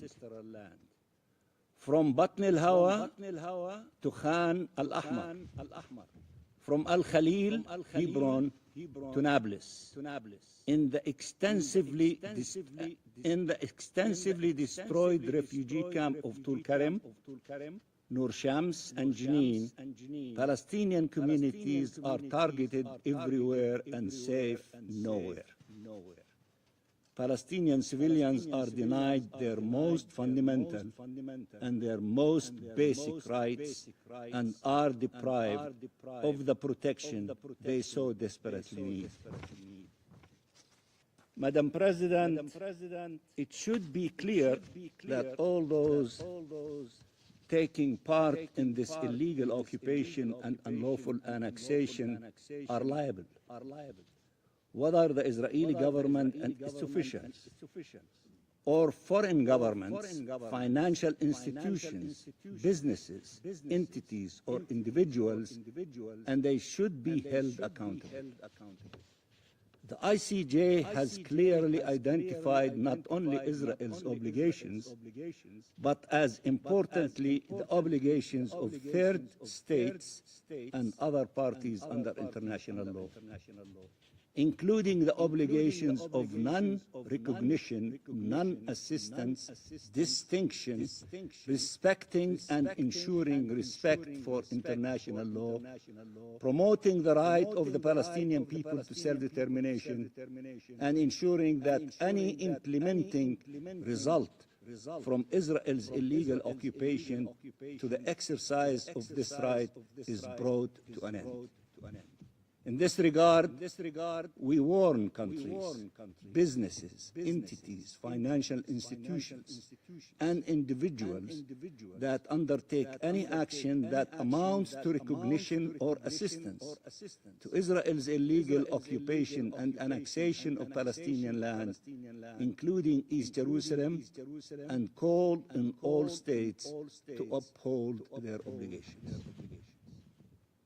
Madam President, Israel's attack against the Palestinian Authority is an integral part of its attack against Palestinian presence in our ancestral land and against the independence of the Palestinian state. The withholding of Palestinian tax revenues is not only illegal and part and parcel of stealing our resources, whether financial or natural. It aims at the collapse of the PA and constitutes as such a threat to peace and security, given the political, social, and human ramifications and the impact on regional stability. It must end. Madam President, in conclusion, the international community as a whole rejects annexation of Palestinian land. This was evident in the expressions of this Council, including the closed meeting recently, in which the 15th of you stated clearly that you are against annexation. Whether in national statements today, rejecting annexation, or in the resolutions of this Council, in the European Council conclusions, or the joint statement by the United States and the Gulf Cooperation Council adopted a few days ago, and also as the Ambassador, distinguished Ambassador of Pakistan, reminded us of the latest declaration of the Committee of 8 of Foreign Ministers of the Arab countries and the Muslim countries. And yet, annexation is underway at a faster pace than ever, more publicly than ever. Israel is defying the international community and denying international law. Annexation is an act of war. It kills all peace efforts. It cannot be bargained with. It must be stopped. The time for condemning and rejecting annexation is over. Now is the time to end it once and for all, and to choose resolutely the path of Palestinian self-determination and independent statehood, and respect for the sovereignty and territorial integrity of the states of the region, including Palestine, Lebanon, and Syria, towards shared peace, security, and prosperity in our region. I thank you, Madam President. I thank the permanent observer of the Observer State of Palestine for the statement. I now give the floor to the representative of Israel. You have the floor. Madam President, this Council meets today under Resolution 2334. And every 3 months, the Secretary General's report follows the same pattern. Israel is condemned again and again and again. Members from the Hamas-run Gaza Ministry of Health are quoted as fact. The numbers from their accusations against Israel are accepted first and examined later, if at all. I would like to thank Mr. Ramiz Al-Bagharov for his briefing, but just look at the other briefers invited here today. This time the presidency made an extra effort. It found some of the most radical anti-Israel voices it could find. These are not neutral experts. Definitely not. Mr. Itai Epstein, if you look at the social media, even compared President Trump and Prime Minister Netanyahu to Hitler a few months ago. So those are the briefers you choose to bring and supposed to be objective, neutral briefers. That's unfortunate. Madam President, since October 7th, this Council has heard the same accusations against us again and again. Accusations, Israel, that we are intentionally kill civilians, that Israel intentionally targets doctors, aid workers, and journalists. Time and again, I have come here and said clearly, Israel does not target civilians. Israel does not target journalists. Israel targets terrorists. But many of you today chose to repeat the same accusations. That is the UN on anti-Israel autopilot. And how it works? A claim is made against Israel. The UN repeats it, and then the world condemns it. Then when the truth comes out, it takes time, sometimes weeks, months, years. No apology, no correction, no retraction. They move on. We will not move on. We will put the truth on the record. Let me show you a few examples. This is Muhammad Nasser Abu Awadi. He was eliminated in Gaza on the 23rd of December 2023. After that, UNESCO condemned Israel. Audrey Azoulay, UNESCO's Director General, told the world he was a journalist for the Al Istiklal newspaper. But earlier this year, not us, the Palestinian Islamic Jihad themselves, they exposed the truth. They confirmed that Abu Wadi was serving in their military wing. Journalist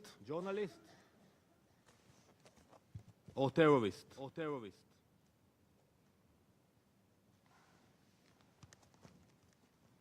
UNESCO's condemnation was public. Its correction still missing. And this is not one name or one example. This is the machine. Even the Committee to Protect Journalists has removed 8 Palestinian journalists from its database. And now it's reviewing the rest because Hamas and Islamic Jihad exposed the truth. Those so-called journalists were their own fighters, terrorists. Just last week, here in New York, the same propaganda campaign was repeated here by New York's city's mayor. Mr. Mamdani stood before a crowd. First, he compared AIPAC to monsters that move dark money. That's the language he used. Then he moved to talk about Gaza. He accused Israel of killing thousands of civilians. He said Israel killed an Al Jazeera journalist, Ahmad Wisha. Mr. Mamdani, we have the video. We have the evidence. This is Ahmad Wisha, the one that you condemned us for eliminating. A Hamas terrorist, a sniper in Hamas's military wing. We have the video. You can see him armed in the streets of Gaza. Journalist or a terrorist? You tell us. This is the machine. Hamas makes a claim. The NGO, ecosystem, rapporteurs, briefers, they all repeat the lies. And then a UN report rubber stamps it. The world media broadcasts it, and Israel is condemned before the facts are even checked. We see the same pattern with UNRWA. In October 2024, the Secretary General himself condemned in a statement an Israeli strike that eliminated Muhammad Abu Itawi, an UNRWA employee. I think it was over the weekend, late at night. The SG put that statement. He called him another one of our UNRWA colleagues. But who was that colleague that the Secretary General put such an emotional statement? He was a Hamas Nukba commander, a terrorist involved in the October 7th massacre, Nireim. UNRWA worker or a terrorist? Again, you should tell us. This is not one-off. For years, Israel warned this council that Hamas has infiltrated UNRWA. For years, you ignored it. Now UNRWA itself has fired 70 employees over security concerns. Security concerns about what? About Hamas. And still, this report condemns Israel. That is the problem. The obstacle to peace is not Israel, it is the radicals, it is Hamas. If you will not listen to Israel, then listen to the Gazans risking their lives to say it. On Friday, Palestinians in Gaza called for a day of rage against Hamas. But the protests could barely take off. Why? Because Hamas sent armed men into the streets, it threatened protesters as collaborators, and it warned them they could be executed. That is Hamas rule, and they are not only terrorizing Gazans. Hamas is directing terrorism across the region, also in Judea and Samaria. Days ago, we exposed a Hamas network in Turkey, planning attacks against Israelis in Judea and Samaria and other parts in Israel. In the past year alone, we have stopped dozens of Hamas-planned terror attacks. This council should be focused on pressuring Hamas to stop rebuilding its terror machine and disarm. The same is true in Lebanon. Over the weekend, Israel and Lebanon reached a historic framework agreement after direct negotiations by the United States. We want to thank the U.S. for mediating the talks. This is bad news for Hezbollah, bad news for Iran, and good news for the people of Lebanon and the people of Israel. How do we know that? Because Hezbollah condemned it, Iran condemned it, they called it a disgrace. They're even threatening now the Lebanese ambassador who signed the agreement in D.C. last Friday because they are afraid, and they should be afraid, because this agreement points to a future, hopefully, God's will, inshallah, where Lebanon is not controlled by terrorists, a future where Iran does not decide Lebanon's fate, but the framework alone is not enough. The implementation, that's what counts. The Lebanese armed forces must deploy, Hezbollah must be removed, and Iran must be pushed out from Lebanon. Israel does not want to remain in Lebanon. We are there for one reason, to protect our people from Hezbollah. So I ask you today, put your pressure where it belongs, on Hezbollah to disarm, on Hamas, not on us. Madam President, the irony is impossible to ignore. Today, as we speak, the UN opens its high-level conference on counter-terrorism. The Secretary General will speak, ministers will speak, and counter-terrorism chiefs will gather. Everyone will talk about fighting terror. But when Israel actually fights terror, we are being condemned for that. That is hypocrisy.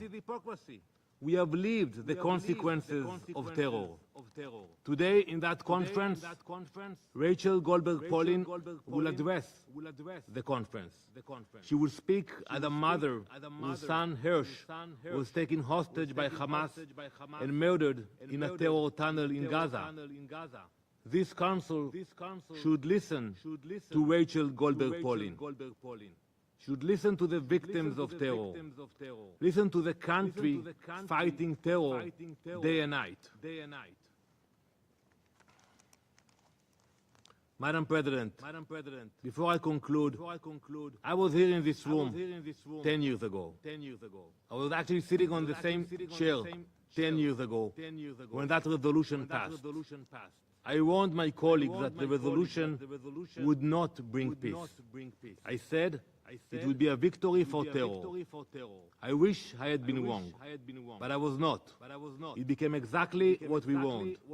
It's another weapon against Israel, a distraction from the terrorists blocking peace. This report makes the same mistake, trying to pressure Israel, excusing rejectionism, ignoring the Palestinian terrorist organizations blocking peace. So today, do not repeat the mistake. Put the pressure where it belongs, on Hamas, on Hezbollah, on Iran. Thank you. I thank the representative of Israel for that statement. There are no more names inscribed on the list of speakers. I now invite council members to informal consultations to continue our discussion on this subject. The meeting is adjourned.